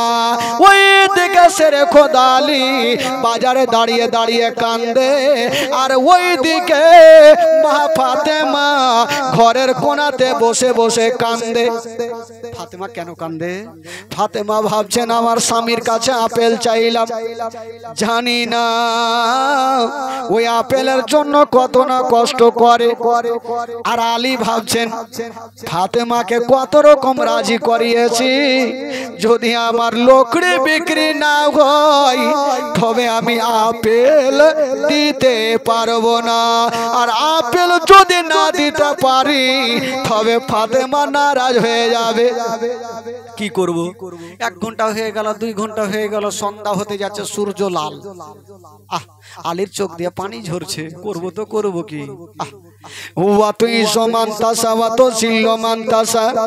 ইজ্জতের মালিক আল্লাহ, জিল্লতের মালিক আল্লাহ। সামনে দিক থেকে একটা লোক চলে আসিল। আলী বলো তোমার লকড়ির দাম কত আছে? আলী বলল ভাই রে আমি লকড়ির দাম বলবো না, যা পারো তুমি দিয়ে যাও আর লকড়ি নিয়ে যাও। ওই লোকটা কয়েক টাকা দিল আর লকড়ি নিয়ে গেল, আর ওই টাকা থেকে 2টা আপেল কিনে নিল। আর খুশি খুশি যাচ্ছেন ফাতেমাকে রাজি করার জন্য। আলী এত খুশি হয়েছে যে ফাতেমা যদি আপেল পেয়ে যায় তাহলে অত্যন্ত খুশি, খুব খুশি। তো ফারিস্তা গুনেরা বলছেন আল্লাহ আজকে আলী তো বিবিকে খুশি করতে যাচ্ছে, তো আলীর একটু পরীক্ষা নিয়ে দেখবো কি? আমার আল্লাহ বলছেন আলীর পরীক্ষা 1000 বার লেও, কিন্তু আলী পরীক্ষাতে ফেল হবে না, পাস হবে। জোরে বলুন সুবহানাল্লাহ। তো আল্লাহর ফারিস্তা বলছে একটু লিয়ে তো দেখি পরীক্ষা। তো একটা ফকির কি বলে, ফারিস্তা ফকির সেজে আলীর সামনে এসে দাঁড়িয়ে গেছেন। আলী যদি তোমার কাছে কিছু খাবার থাকে দাও। আলী কিন্তু আপেল 2টাকে পকেটে লুকিয়ে ফেলেছে, যদি দেখে এলেই বরবাদ হয়ে যাবে। বলছে আলী তোমার কাছে কিছু থাকলে দাও। আলী বলছে কিছুই নাই। বলছে কেমন কথা, তোমার কাছে যে 2টা আপেল আছে? ই তো জানবে না, ও তো যাই না, শুনে আসছে। আলী ভাবছে আমার কাছে আপেল আছে, ই জানলে কি করে? আলী বলছে আমি দিব না। তবে ওই ফকির বলছে আলী যদি তুমি 2টা আপেল দান করো, একটা দান করলে 10টা পাবে, আর 2টা করলে 10-এর বয়ে 2 10-এ 20টা পাবে। আলী ভাবছেন আল্লাহ আজকে যদি আমি ফকিরকে 2টা আপেল দিয়ে দিই তবে ফাতেমার সামনে আমি আপেল নিয়ে যেতে পারবো না, নারাজ হয়ে যাবে, করবো তো করবো কি? আলী চিন্তা করছেন আমি করবো তো করবো কি? ফকির বলছে আলী তুমি কি দিবে না? আলী বলছে দিতে পারবো না। ফকির ঘুরে যাচ্ছে। আলী ভাবছে জানি না আজকে ফকিরকে ঘুরিয়ে দিলাম, কাল হাসরের মাঠে আমার নবীর সামনে জবাব দিতে পারবো না। আমার নসিবে যাই হোক না কেন আমি ফাতেমার হাত ধরে সান্ত্বনা দিয়ে বুঝিয়ে দেব, কিন্তু ফকিরকে ঘুরাইতে পারবো না। আলী ডাক দিচ্ছেন আসো। 2টা আপেল বের করে বাবা ফকিরকে দিচ্ছেন, কিন্তু ফকির বইলাই যাইছে আবার আলী একটা দিয়েছো 10টা পাবে, 2টা দিয়েছো 20টা পাবে। এই কথা বলে চলে গেল। আর শেরে খোদা আলী বাবা গেটে গিয়ে দাঁড়িয়ে গেল। ভিতরে কান্দে ফাতেমা আর বাইরে কান্দে শেরে খোদা আলী। ফাতেমা ভাবছেন আমার স্বামী আমার মাথার তাজ কেন আসে না, কোথায় গেল, কোন দিকে গেল। হঠাৎ করে বন্ধুরা আলী চিন্তা করছে আমি ঘরে যাব কেমন করে। আলী হাত তুলেছে, আল্লাহ রব্বুল আলামিন গো, আজকে ফাতেমার সামনে আমি মুখ কেমন করে দেখাবো। আল্লাহ গো তুমি ছাড়া কেউ নেই। বাবা গো আলী যেমনই দোয়া করা আল্লাহর দরবারে দোয়া কবুল হয়ে গেল। আল্লাহ বলছেন ওরে ফারিস্তা যাও যাও আলীকে তাড়াতাড়ি করে আপেল দিয়ে চলে আসো। এবার ওই ফারিস্তা, যেই ফারিস্তা বাবা গো ফকির সে যে দুটো আপেল নিয়ে গিয়েছিল, ওই ফারিস্তা আবার দুটো আপেল নিয়ে আলীকে দিতে যাচ্ছে। তো ফারিস্তাদের তো চেহারা যে কোনো চেহারা নিতে পারে, দিতে যাচ্ছে। আলী এই যে দুটো আপেল নাও। তো আলী দুটো আপেল পেয়েছে, তো অত্যন্ত খুশির দরকার, ফাতেমাকে আপেল দিব। তো আলী বলছে ওই ফারিস্তা তুমি এটা ভালো কাজ করছো। হ্যাঁ বলে কেন, তোমার ভালো কাজ করলাম, দুটো আপেল দিলাম। বলে দিতে হবে না, তুমি ঘুরে যাও। বলে কেন, একটু আগে বলে গেলে একটা দিলে 10টা পাবে, আর দুটা দিলে 20টা পাবে। ঘুরিয়ে দুটাই কেনে 20টা নিয়ে এসো। আল্লাহর ফারিস্তাকে এমন হুড়কি নিল ভাই, নাচতে নাচতে গিয়ে বলছে আল্লাহ বরবাদ হয়ে গেল, যাকে আমি দিতে গেলাম আপেল ওই তো আমাকে হুড়কি লিয়েছে। আমার আল্লাহ বলছে ভাগ্য বলো হুড়কি লিয়েছে, তোকে মারেনি। বলে কেন, বলে আমি জানি আমার আলী জান প্রাণ থেকে বেশি ইসলামকে ভালোবাসে। আমার আলী ভুলে নাই, তুমি একটু আগে বলেছো একটা দান করলে 10টা পাবে, আর দুটা দিলে 20টা পাবে। তোমাকে দুটা দিয়েছে, তুমি কেন দুটা ঘুরিয়ে দিতে গেছো, 20টা কেন নিয়ে যাওনি? এই জন্য হুড়কি দিয়েছে, ভাগ্য ভালো মারেনি। তাড়াতাড়ি করে 20টা নিয়ে যাও। বাবা গো এবার 20টা আপেল নিয়ে গেল, আলীকে দিল। ওই সেরে খোদা আলী 20টা আপেল নিয়ে ফাতেমার সামনে হাজির হয়ে গেল। ও বিবি ফাতেমা এই যে আপেল নিয়ে চলে আসিলাম। বাবা গো সমস্ত ঘটনা বললেন, সঙ্গে সঙ্গে শুকরানা 2 রাকাত নামাজ আদায় করলেন। আর ওই আপেল দিয়া ফাতেমা আর শেরে খোদা আলী ইমাম হাসান হোসেন ওই জান্নাতি আপেল ফলগুলা খেলেন। তবে বেরাদার বন্ধুগণ বাবারা, ফাতেমা তু জাহরা আল্লাহর দরবারে যে দোয়াটা করে দেয় বাবা কারেন্টের মতো কবুল হয়ে যায়। শেরে খোদা আলী যে দোয়াটা করে দেয় কারেন্টের মতো কবুল হয়ে যায়। ও বেরাদার বন্ধুগণ বাবা, তবে ফাতেমা তু জাহরা স্বামীকে এত ভালোবেসেছেন বাবা। শেরে খোদা আলী বলতেন ও ফাতেমা তুমি এত আমাকে ভালোবেসেছো, তবে স্বামীর হকটা তুমি আদায় করে নিচ্ছ। তবে ফাতেমা বলছেন স্বামী গো, এমন ভাবে কথা বলতেন বাবা। শেরে খোদা আলী যেই কথা বলতেন তার থেকে আস্তে আওয়াজে কথা বলতেন, আস্তে আওয়াজে কথা বলতেন। আর আজকাল আপনি বিবিকে যদি জোরে বলেন তো তার থেকে 2 ইঞ্চি চওড়া ব্যাটারি ওয়ারি বাড়ে, ও আরো জোরে 2 ইঞ্চি বলবে। তো বাবা গো স্বামী স্ত্রীতে মোহব্বত করলে আমার আল্লাহর আরশ পর্যন্ত খুশি হয়ে যায়। জোরে বলুন সুবহানাল্লাহ। বেরাদারান ইসলাম মারপিট করবেন না ভাই, মন থেকে প্রাণ থেকে স্বামী স্ত্রী মিলেমিশে চলবেন। একবার জোরে সোরে দরুদ পাক পড়েন, আল্লাহুম্মা সাল্লি আলা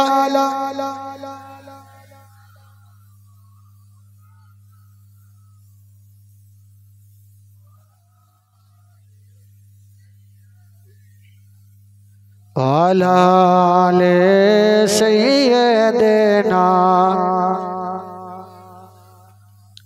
একবার মোহাব্বতে বলুন তো সুবহানাল্লাহ। গোটা মাজমা জিনারা নবীকে ভালোবাসেন হাত তুলে বলুন সুবহানাল্লাহ। জোরে বলুন ইয়া রাসূলুল্লাহ। নারায়ে তাকবীর, নারায়ে রিসালাত, নারে হায়দারি, মাসলাকে আলা হযরত। আচ্ছা আপনাদের ঘুম লাগছে নাকি? হ্যাঁ ঘুম লাগে? হ্যাঁ আগে জাগে জাগে ঘুম লাগছে, একটু হাত তুলে দেখান তো। বাপরে সব উঠার লেগে তৈরি হয়ে গেছে, ঘুম তো লাগবে না ভাই। আজকে এমনিতে রাত বেশি হয়ে গেছে, এতক্ষণ বাড়িতে চলে যাওয়া দরকার ছিল। তো যাকে বন্ধুগণ বাবাজি আরো আধা ঘন্টা বলতে হবে না, 12:30 2.5 ঘন্টা বলতেই হবে, 2 ঘন্টা আজকে। তবে বন্ধুগণ শেরে খোদা আলী রাদিয়াল্লাহু তাআলা আনহু ফাতেমাকে ভালোবেসেছেন, পরিচয় দিচ্ছেন ভাই। তবে একটা ঘটনা শুনেন, ঈমান তাজা হয়ে যাবে। একদিন মা ফাতেমাতুজ জাহরা দোনো লাডলা দুলারাকে ইমাম হাসান হোসেনকে পার্শ্বে ডেকেছেন। আচ্ছা, এমন কোন লোক আছে গো যে মুহররমের টাইমে লাঠি খেলে না ভাই? কোনটা লোক লাঠি খেলে না আর কোনটা লোক খেলে? আচ্ছা, যারা খেলে, লাঠি খেলে, একটু হাত তুলে দেখান তো যারা খেলে।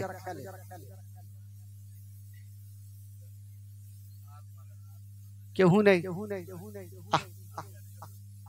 যাক, কত ভালো লোক রে, এরকম লোক জীবনেও দেখিনি। আচ্ছা, যারা খেলে না তারা একটু হাত, যারা খেলছে তারা হাত তুললে তো তুলবে না, যারা খেলে না তারা হাত তুলেন তো। আগে মাগে, ওদের জন্যই তো জীবনীতে।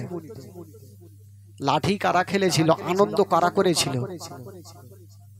বুঝতে পারবেন। ঘটনা শুনেন। একদিন ফাতেমাতুজ জাহরা রাদিয়াল্লাহু তাআলা আনহার বাড়িতে কোনো খাবার ছিল না ভাই। একটু মন দেন, হে যুবকেরা শুনেন জীবনে। ফাতেমাতুজ জাহরার বাড়িতে কোনো খাবার নাই। মা ফাতেমাতুজ জাহরা চিন্তা করছেন, আল্লাহ আমার বাড়িতে খাবার নেই, তো দিনটা এমনিতে কেন নষ্ট করব? ফাতেমাতুজ জাহরা ভাবছেন, আমি এই দিনটিতে এমনিতে নফল রোজা থেকে যাব। ফাতেমাতুজ জাহরা পানি পান করে রোজা থেকে গেলেন। সকাল বেলাতে চিন্তা করছেন যে আমি তো রোজা আছি, আমার দোনো বেটাকে কি খাওয়াবো, বাড়িতে খাবার নেই, কি খাওয়াবো? তো পার্শ্বের বাড়ি থেকে কিছু আটা নিয়ে আসলেন। দেখেন ভাই, কত গরিব। আজকাল এমন কোনো মা নাই তার বাড়িতে খাবার নেই।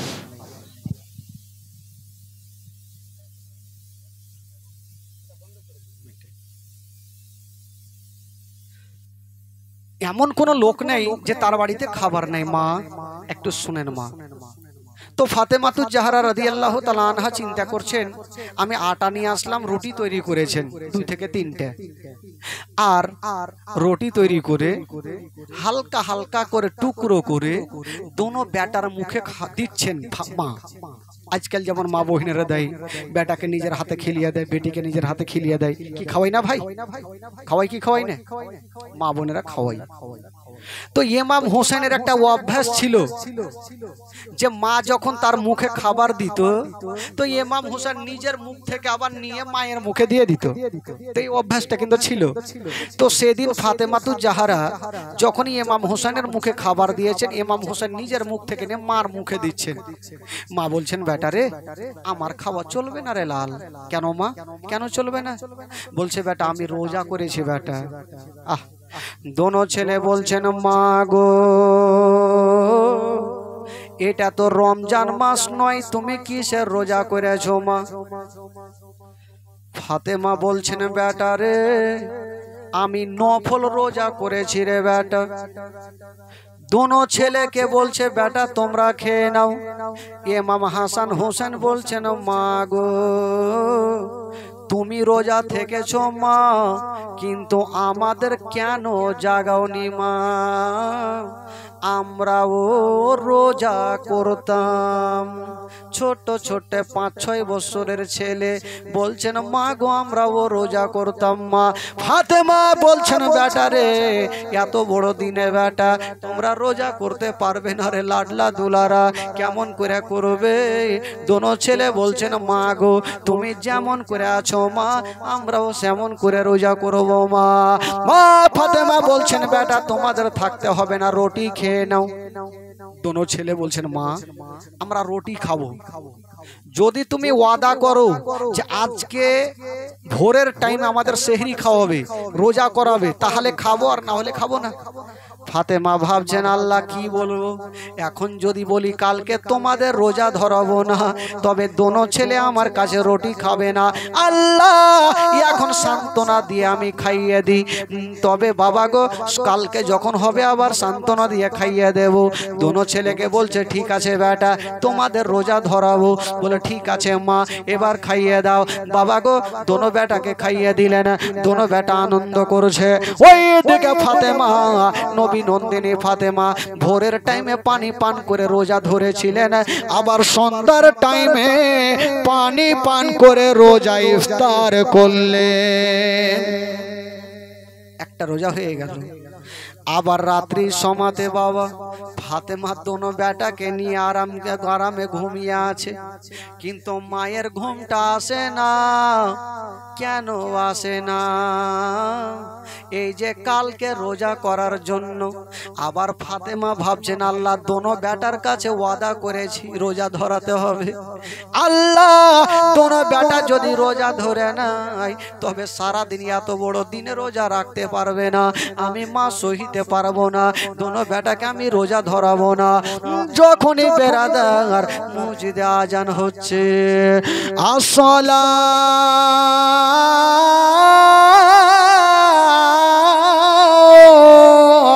তো খায়রুম মিনান নাওম।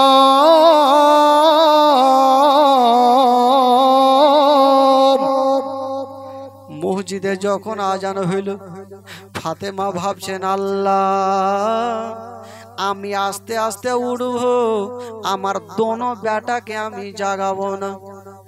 যেমনই উঠেছেন বাবা বাড়িতে খাবার নাই। ফাতেমা এক গিলাস পানি নিয়েছে বাবা সেহরি খাওয়ার জন্য। হাইরে নবী নন্দিনী ফাতেমা যেমনই পানি খানা পান করতে যাবে, ওইদিকে দোনো কলেজার পাড়ায় ইমাম হাসান হোসেনের ঘুমটা ভেঙে গেল। উঠে গিয়ে মার হাতখানা খাপ করে ধরেছে, মা মা গো তুমি ওয়াদা করেছিলে মা আমাদের রোজা ধরাবে, মা কেন উঠাওনি মা? ফাতেমা বলছে বেটারে তোমরা জেগে গেলে একটু ঘুমিয়ে যাও রে লাডলা। বলে মা আমরাও রোজা ধরবো, মা রোজা ধরাও। ফাতেমা বলছেন বেটারে এত বড় দিনে তোমরা রোজা রাখতে পারবে না। দোনো ছেলে বলছেন মা গো আমরা কথা দিলাম মা রোজা ধরবো, কিন্তু সারাদিন তোমার কাছে খাবার চাইবো না মা, বিরক্ত করব না। দেখেন বাবা ইসলামকে কি করে শিক্ষা দিয়ে যাচ্ছে। এবার ফাতেমা তুজাহারা দোনো বেটাকে পানি পান করিয়ে দিলেন। দোনো বেটা পানি পান করে রোজা ধরে নিলেন। বাবা বিছানায় শুয়ে গেছে। সকাল টাইমে ফাতেমা এবার পার্শ্বের বাড়ি থেকে আবার খাবার নিয়ে চলে আসবেন বাবা গো, কিন্তু যাচ্ছেন বাড়িতে খাবার নাই। ফাতেমা চিন্তা করছেন আল্লাহ কি করব কি করব। দুটা গিলাসে পানি নিয়ে এসে দোনো বেটার সামনে রেখে দিয়েছেন। ওরে লাডলা দুলারা, ওরে কলেজার পাড়া, ওরে নয়নের তারা, তোমরা পানি পান করে নাও বেটা, রোজাটাকে ভেঙে দাও বেটা। দোনো ছেলে একটা উত্তর করছেন মা তুমি কি জানো না মা রোজাদারের সামনে খাবার রাখতে নাই মা, আমরা রোজা আছি মা, আমরা পানি পান করতে পারবো না। কথা বলছে আর ফাতেমার দিলখানা অন্তরখানা কাঁদছে। বলছে বেটার এত বড় দিনে তোমরা রোজা করতে পারবে না। দোনো ছেলে বলছেন মা গো তুমি নিশ্চিন্তে থাকো মা, তোমার কাছে খাবার চাইবো না মা। এই কথা বলে দোনো ছেলে বিছানায় পড়ে গেছে। ফাতেমা তুজাহারা চিন্তা করছেন আল্লাহ যদি কষ্ট করে রোজাও রেখে নাই তবে সন্ধ্যার টাইমে দোনো ছেলেকে খাবার কি খাওয়াবো, বাড়িতে আমার খাবার নেই, একটু খাবার থাকবে সেটাও নাই, আমি ইফতার কেমন করে করাবো। বাবা গো আজকাল রোজার মাসে দেখবেন আমরা সারা দিন যখন সেহরি খেয়ে থাকি সন্ধ্যার সময় খাবার আমরা ফলমূল নিয়ে ব্যবস্থা করে রাখি সন্ধ্যার সময় খাবো বলে, কিন্তু ফাতেমা বলছেন আমি সন্ধ্যার সময় কি খাওয়াবো। আল্লাহ গো আল্লাহ কি খাওয়াবো।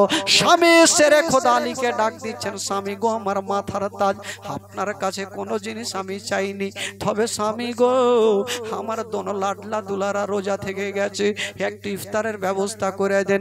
শেরে খোদা আলী বলছে বিবি তুমি চিন্তা করো না, আমি এক্ষুনি গেলাম। আবার ওই তারওয়ারি খানা নিয়ে আবার বাগানে গেল, আবার একটা শুকনো শুকনো লকড়ি কেটে বোঝা তৈরি করে বাজারে রেখেছেন। আর বলছেন আল্লাহ আমার লকড়ি বিক্রি হবে, তাতে আমি আটা নিয়ে যাব, ফাতেমাকে দেব, রুটি তৈরি হবে। সারাদিন ধরে বাজারে দাঁড়িয়ে আছে শেরে খোদা আলী, কোনো খরিদ্দার আসে না। শেরে খোদা আলী ঝরঝর করে কান্দে, ওইদিকে ফাতেমা বাড়িতে ঝরঝর করে কান্দে। ফাতেমা বলছেন আল্লাহ গো আমি খাবার চাই না, আমার স্বামী যেন ভালো অবস্থায় আমার বুকখানে ফিরে আসে। মা গো শুনেন মা, জীবনী কাকে বলে মা, কলেজা খানা ফেটে যাবে মা। ফাতেমা ঘরে কান্দে, সেরে খোদা আলী বাজারে কান্দে। অত ইজ্জমান্তাসা অত জিল্লমান্তাসা, ইজ্জতের মালিক আল্লাহ, জিল্লতের মালিক আল্লাহ। একটা খোদার বান্দা বলছে আলী বলো তোমার লকড়ির দাম। বলছে ভাইরে আমি বলবো না, তুমি লকড়ি নিয়ে যাও, যা পারো দিয়ে যাও। ওই লোকটা কিছু আটা দিয়েছেন, কি টাকা দিয়েছেন কিছু টাকা, আর ওই টাকা থেকে হালকা আটা খরিদ করে আলী বাড়ির দিকে দৌড়াচ্ছে। সূর্যর দিকে দেখছে সূর্য লাল হয়ে যাবে। বাবা গো, সেরে খোদা আলী দৌড়াতে দৌড়াতে বাড়ি পৌঁছে গেল। ও বিবি রে, ফাতেমা বলছেন স্বামী গো আপনি এসেছেন? বলে বিবি রে, যা আটা নিয়ে এসেছি তাড়াতাড়ি রুটি তৈরি করো। সেখান থেকে 3টা রুটি তৈরি করেছেন। বাবা গো, এবার 3টা রুটি তৈরি করার পরে ঘরের মধ্যে রেখে দিয়েছেন। ফাতেমা খুশি হয়ে গেছে, কিন্তু বেরাদার তার থেকে দোনো বেটা বাবা গো বিছানাতে পড়ে গেছে, পেটে হাত দিয়ে আছে। ইমাম হাসান বলছে দাদা গো, দাদা সূর্যটা কখন ডুববে দাদা, আমার ক্ষুধা লেগেছে, শরীর চলে না, কিন্তু মাকেও বলবো না। ভাই একবার দেখো সূর্যটা কতটা ডুবেছে। ইমাম হাসান দেখছে সূর্যটা লাল হয়ে গেছে, বলছে ভাই রে একটু দাঁড়িয়ে যাও ভাই, আমাদের মা আমাদের দোনো ভাইয়ের জন্য 3টা রুটি তৈরি করেছে। ইমাম হোসেন বলছে দাদা গো, পানি পান করে রোজা ধরেছিলাম, এখন আমরা রুটি খেয়ে রোজা ইফতার করব, মনটা শান্তি হবে, কতটা মনের আশা। বাবা গো, সূর্যটা লাল হয়নি, দোনো বেটা পেটে হাত দিয়ে যেন বসে আছে, পেটে হাত দিয়ে সূর্যর দিকে দেখে আছে। আর হঠাৎ করে কে যেন দরওয়াজা ঠক ঠক করে আওয়াজ দিচ্ছেন। ফাতেমা দরওয়াজা খুলেছেন, দেখছেন একজন আল্লাহওয়ালা ফকির এসে দাঁড়িয়ে গেছেন। ওই ফকির বলছেন ফাতেমা, আমি 7 দিনের ভুকা পিয়াসা, আমার পেটে দানা নেই, পানি নেই মা, আমি তোমার কাছে এসেছি, কিছু খাবার থাকলে আমাকে দাও। ফাতেমা মাথায় হাত দিয়েছে, আল্লাহ বাড়িতে 3টা রুটি ছাড়া কিছুই নেই, আমি তো আমার দোনো বেটার জন্য ইফতারের ব্যবস্থা করে রেখেছি, কিন্তু আমি ফকিরকে কেমন করে দেব? একদিকে ফাতেমা কান্দে আর একদিকে সেরে খোদা আলী কান্দে। আলী কোনো উত্তর দিতে পারে না, ফকিরকে ভাগাতেও পারে না। ফাতেমা বলছেন আল্লাহ কেমন করি, কিন্তু খোদা কুরবান হয়ে যান। দোনো বেটা মার দিকে দেখছেন আর একবার বাপের দিকে দেখছেন। দেখতে দেখতে ছোট্ট বেটা ইমাম হোসেন চলে গেলেন, মার হাতখানা ধরেছে। মা গো, মা তুমি কাঁদছো কেন মা? বলছে বেটা রে, এই যে 3টা রুটি তোমাদের জন্য রেখেছি, কিন্তু ফকির 7 দিনের ভুকা, আমি কি করবো রে বেটা? ইমাম হোসেন মার হাতখানা ধরে মায়ের চোখের পানি মুছে দিয়ে বলছেন মা গো, মা আমরা হলাম 2টা ভাই মা, মা গো তবে একটা কথা মা, আমরা একদিন খাইনি বলি আমাদের কতটা কষ্ট হয়, যে ফকির 7 দিন থেকে খাইনি তার কতটা কষ্ট হয়। মা গো, আমাদের বাড়িতে কটা রুটি আছে বেটা? 3টা। মা গো, সেখান থেকে একটা ফকিরকে দিয়ে দেন মা, আমরা 2টা রুটি থাকবে মা, আমরা বিসমিল্লাহ বলে 2টা রুটিকে ইফতার করব মা, কিন্তু ফকিরকে ঘুরাতে হবে না। হাইরে ফাতেমা বেটা ইমাম হোসেনকে বুকখানে চেপে নিয়ে যেন গালে মুখে চুমা খাচ্ছে। ওরে লাডলা দুলারা, আল্লাহ তোমার এত বুদ্ধি জ্ঞান দিয়েছে রে বেটা। বাবা গো, ফাতেমা গালে মুখে চুমা দিয়া বেটা ইমাম হোসেনকে ঘরের মধ্যে রেখে চলে আসলেন। 3টা রুটির কাছ থেকে একটা রুটি বাবা গো দিয়ে দিলেন ওই ফকিরকে। ফকির রুটিটা নিয়ে চলে গেছেন। সূর্যটা লাল হয়ে গেছে, ডুবতে যাবে। দোনো ভাই ইমাম হাসান বলছে ভাই রে, এবার আমাদের কাছে 2টা রুটি, আমরা 2টা রুটি খেয়ে ইফতার করব। কুরবান হয়ে যান। যেমনই সূর্যটা লাল হয়ে ডুবতে যাবে, একটা ছোট্ট বাচ্চা 3, 4, 5 বছরের বাচ্চা, ইয়াতিম বাচ্চা কাঁদতে কাঁদতে এসে ফাতেমার জোড়া পা ধরে পড়ে গেল। মা গো, মা গো, আমার বাবা নাই, মা নেই, মা নাই, বাবা নেই, আমি ইয়াতিম সন্তান, আমি আজকে 7 দিন থেকে ডগরে ডগরে নগরে নগরে ঘুরেছি মা, কেউ আমাকে খাবার দেয়নি মা। আমি জানি তুমি নবীর বেটি ফাতেমা, কোনোদিন ফকিরকে ঘুরাওনি, মা গো ইয়াতিমকে ঘুরিয়ে দিও না মা, কিছু খাবার দাও। ফাতেমার মুখের কথা বের হয় না, ঝরঝর করে কান্দে। আল্লাহ ইয়াতিম সন্তানকে কেমন করে বুঝাবো? ফাতেমার পা ধরেছে। গায়ে ধুলাবালি লাগা আছে, কাদা লাগা আছে, কোথায় পড়েছে উজুট খেয়ে খেয়ে ফাতেমার পাখানা ধরে কাঁদছে। মা ফাতেমা তু যারা বলছে আল্লাহ কেমন করবো আল্লাহ। বাচ্চাটা উঠে গেছে আর বলছেন মা গো তোমার কি বিশ্বাস হয় না মা, তুমি আমার পেটটাকে দেখে নাও। বাচ্চাটা ছোট্ট বাচ্চা, ছিঁড়া ফাটা জামাটা খুলে মার দিকে দেখাচ্ছে। ফাতেমা দেখছেন আল্লাহ গো, মনে হচ্ছে 7 দিন থেকে বাচ্চাটা কিছুই খায়নি। ফাতেমা কাঁদছে আল্লাহ। একবার ওই দিকে ইমাম হাসান হোসেনের দিকে দেখছে, একবার বাচ্চাটার দিকে দেখছে। আল্লাহ গো আমি কেমন করে বিচার করব? 3টা রুটির কাছ থেকে 1টা রুটি চলে গেছে। আমার দোনো কলেজার পাড়ার জন্য 2টা রুটি রয়েছে। ওই নবী নন্দিনী ফাতেমা কাঁদতেছিল। ইমাম হাসান হোসেন চলে আসলো, মার হাতখানা ধরেছে। মা গো মা তুমি কাঁদছো কেন মা?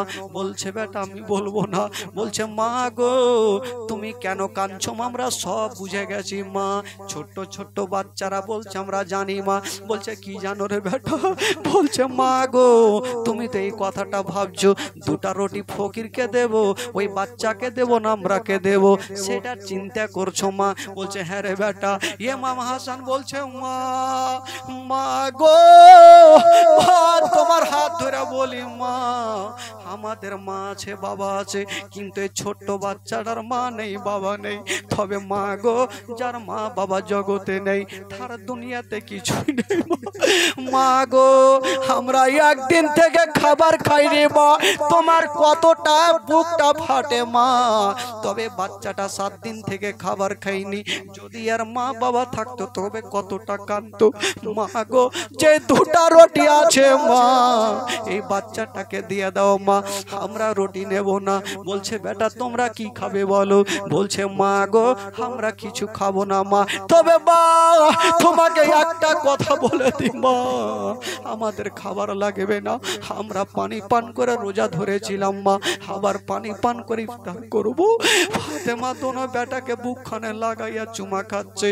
বাবা গো 2টা রুটি ওই বাচ্চাটাকে দিয়ে দিলেন, টুকরো টুকরো করে খাইয়ে দিলেন। ইমাম হাসান হোসেন রুটির দিকে দেখছেন। তবে মা ফাতেমা বলছে বেটা রে এবার পানি পান করে রোজা ইফতার করবো রে বেটা। তবে দোনো ছেলে বলছেন মা গো মা যখন সময় হবে ইফতার করে নিব মা পানি পান করে। তবে বেরাদার ইমাম হাসান হোসেন বেটা হাত দিয়েছে, মাকে বলতে পারে না, মাকে বলতে পারে না, কিন্তু মা ছেলেদের মনের কথা পর্যন্ত বুঝতে পারে। মা ছেলেদের কথা সব বুঝে গেছে। আমাকে না বললেও আমাদের বেটার দিলখানা কাঁদছে। আল্লাহ গো আমি সব সহ্য করতে পারিব, আল্লাহ আমার দোনো বেটার কষ্ট দেখতে পারবো না। আল্লাহ গো তুমি একটু খাবারের ব্যবস্থা করে দাও, আল্লাহ গো একটু ইফতারের ব্যবস্থা করে দাও। একদিকে সেরে কোদালে 4 হয়ে কান্দে, আর একদিকে ফাতেমা 2 ডুগরে ডুগরে কান্দে দোনো বেটাকে নিয়ে। ইমাম হাসান হোসেন বলছেন মা আমরা খাবার চাইবো না মা, মা গো তুমি চোখের পানি ফেলিও না। গুটি গুটি ছোট্ট ছোট্ট হাতে মায়ের চোখের পানি খানা মুছে দিচ্ছেন বাবা। মা ফাতেমা দোনো বেটাকে বুকখানে জড়িয়ে ধরেছে। আল্লাহ গো আল্লাহ আমার দোনো বেটার আল্লাহ তুমি এত বুদ্ধি জ্ঞান দিয়েছো। কথাই বলে বাবা ছেলেরা যদি কষ্ট পায় তার থেকে মায়ের দিলখানা বেশি কান্দে রে বাবা। ফাতেমা বলছেন আল্লাহ গো আমার দোনো বেটা তো ঘরের মধ্যে চলে গেছে। ইমাম হাসান হোসেন ঘরের মধ্যে গিয়ে সূর্য দেখছেন, কিন্তু ফাতেমার মনটা মানে না। আল্লাহ গো আমার ছেলেরা পানি পান করে ইফতার করবে, আল্লাহ আমি মা আমার মন খানা মানে না, আল্লাহ গো তুমি ব্যবস্থা করে দাও। বাবা গো ফাতেমা আল্লাহর কাছে দোয়া করছেন, চচ্চর করে কাঞ্চার দোয়া করছেন। তবে বেরাদার ফাতেমার দোয়া আল্লাহর দরবারে কেন কবুল হবে না? যেই ফাতেমা বাবা গো সন্ধ্যার সমাতে সাজদাতে পড়তেন, সারা রাত পার হয়ে যেত, একটা সাজদা ফাতেমার খতম হইতো না। ওই ফাতেমার দোয়া আল্লাহ কেন কবুল করবে না? বাবা গো ওই ফাতেমা কান্দার আল্লাহর দরবারে দোয়া করছেন, আল্লাহ আল্লাহ গো রব্বুল আলামিন আমার দোনো বেটার জন্য একটু ইফতারের ব্যবস্থা করে দেন। যেমনই দোয়া করতে নাই আল্লাহর দরবারে দোয়া কবুল হয়ে গেল। আল্লাহ বলে জিবরাইল দেরি করো না রে, তাড়াতাড়ি করে যাও, আমি ফাতেমার কান্না দেখতে পারি না, তাড়াতাড়ি করে যাও আর জান্নাত থেকে কিছু ফলমূলগুলা নিয়ে নাও আর আমার হাবিবের বেটি ফাতেমাকে দিয়ে দাও। জিবরিল আমিন ফারিস্তা সাঁ করে জান্নাতে চলে গেছে আর কিছু ফলমূল নিয়ে গেল। বাবা গো ফাতেমার হাতে দিয়ে দিয়েছেন। এবার ফাতেমা তো যারা ভাবছেন আল্লাহ কি আছে জানি না, যেমনই বিসমিল্লাহ বলে ওই পুটলি খানা খুলে দেখছেন বাবা, ওই পুটলি খানার মধ্যে যেন জান্নাতি ফল রয়েছে। ফাতেমা ভাবছেন আল্লাহ গো, সঙ্গে সঙ্গে 2 রাকাত শুকরানা নামাজ আদায় করলেন। ওইদিকে বাবা গো আমার নবী মুস্তাফা চলে আসলেন। আসার পর বলছে বেটি রে আমার দোনো নাতি কোথায় আছে? বলছেন আব্বা গো এই ঘরটাতে আছে। বলছেন মা রে এই খাবারের খুশবু কেন এত আসছে মা, বলো তুমি খাবার কোথায় পেয়েছো? ফাতেমা সমস্ত ঘটনা বললেন। তখন নবী আমার বলছেন বেটি রে এই খাবারটা সাধারণ নয় রে মা, এই খাবারটা হলো জান্নাতি খাবার, এই খাবারটা হলো জান্নাতি খাবার। বাবা গো দোনো ছেলে আর মা ফাতেমা, ইমাম হাসান হোসাইন শেরে খোদা আলী বাবা গো ওই জান্নাতি ফল খেয়ে রোজা ইফতার করলেন। আল্লাহুম্মা সাল্লি আলা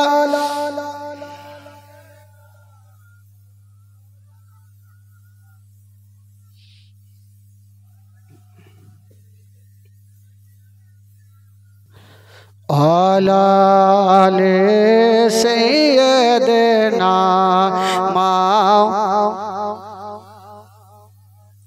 একবার মোহাব্বতে বলুন তো সুবহানাল্লাহ, একটু জোরে বলুন সুবহানাল্লাহ। গোটা মাজমা 2 হাত তুলে বলুন সুবহানাল্লাহ, জোরে বলুন ইয়া রাসূলুল্লাহ। মাশাআল্লাহ। কিছু লোক ফের তুলছে না, যে কিছু লোককে দেখছে এইভাবে করে আছে, হ্যাঁ পয়সা লাগছে ভাই তুলতে হাত। যারা নবীকে ভালোবাসে একই চামচে হাত তুলে বলুন সুবহানাল্লাহ। হ্যাঁ টাটকা হয় এইভাবে তুলিয়েন, এইভাবে দিয়েন না, কার নাক মুখ ভাঙবে, মুশকিল আছে। তো চলুন একটু মদিনা থেকে ঘুরে আসি ভাই, একটু ইমানটা তাজা হবে, চাঙ্গা হবে। মদিনা তো যেতে পারি না, তবে চলুন আজকে নিমতলা থেকে মদিনা থেকে ঘুরে আসি। গোটা মাজমা আমার সাথে চলুন, গোটা মাজমা পড়ুন। আমার ভালো লাগে না আমি, হইবে না এইভাবে চলবে না, আরো জোরে হবে। আমার ভালো লাগে না আমি, আমার ভালো ও মদিনাতে না গেলে মন শান্তি হবে না, আমার ভালো লাগে না আমি, জোরে জোরে আমার ভালো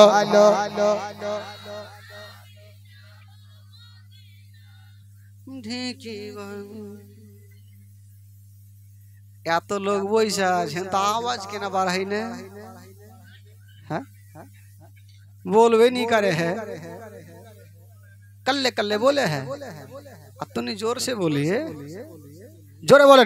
हमारे भालो लागे ना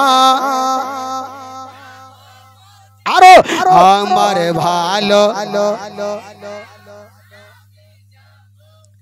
ও মদিনাতে না গেলে মনে শান্তি হবে না, আমার ভালো লাগে না আমি, মনে আছে যে আশা নবী গো হবে তোমার সঙ্গে দেখা, মনে আছে যে আশা নবী গো হবে তোমার সঙ্গে দেখা, ওগো পাখির মতো থাকে তো ডানা, পাখির মতো থাকে তো ডানা, উড়ে যাব মদিনা আমার ভালো লাগে না।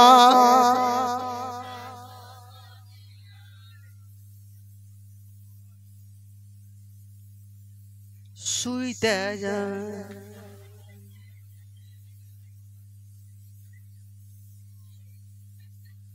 इन लोग को नींद आवे, बोले नहीं सके है। পাঁচ ওয়াক্ত নামাজ যারা করিবেন আদায়, পাঁচ ওয়াক্ত নামাজ যারা করিবেন আদায়, ওগো নামাজ না পড়িলে পরে নেকি মিলবে না আমার ভালো, জোরে জোরে জোরে আমার ভালো তাফাজুল ইসলাম আজ জীবনী করে, তাফাজুল ইসলাম আজ জীবনী করে, এই জীবনী না শুনলে নেকি মিলবে না আমার ভালো, আমার ভালো লাগে না আমি যাব মদিনা, আমার ভালো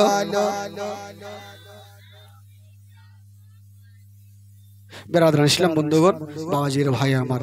তবে 12:30 আরো 5টা দিন থাকতে হবে, যেহেতু কালকে 9টার দিকে প্রোগ্রাম শুরু হবে, 11টা বা 11:15 পর্যন্ত। জীবনের নিয়ম হলো 2 ঘন্টা, কারণ ইঞ্জিল যদি একরকম চলে বুঝতে পারছেন। কালকে আসলাম প্রায় মুর্শিদাবাদ থেকে, আবার এখানে বলবো আবার মুর্শিদাবাদে বলবো আবার কালিয়াচক বলবো আবার গোলাপগঞ্জ। তো আমাদের তো ছুটি নাই ভাই, আর সাথে সাথে বুঝতে পারছেন দুটো নার্সিংহোম চলছে, 5 মিনিটও খাবার টাইম পাই না, সারাদিন নার্সিংহোম আর রাত্রেই বকাবকি চলছে। কষ্ট করে আপনাদের ভালোবাসাতেই আসি। তবে বেরাদার বন্ধুগণ, বাবাজি আমার আজকে যেখান থেকে ছাড়লাম কালকে অবশ্যই বলবো, তবে কমিটিকে বলবো যে এ মাইক কালকে যেন না থাকে, মাইক না থাকে আজকে বল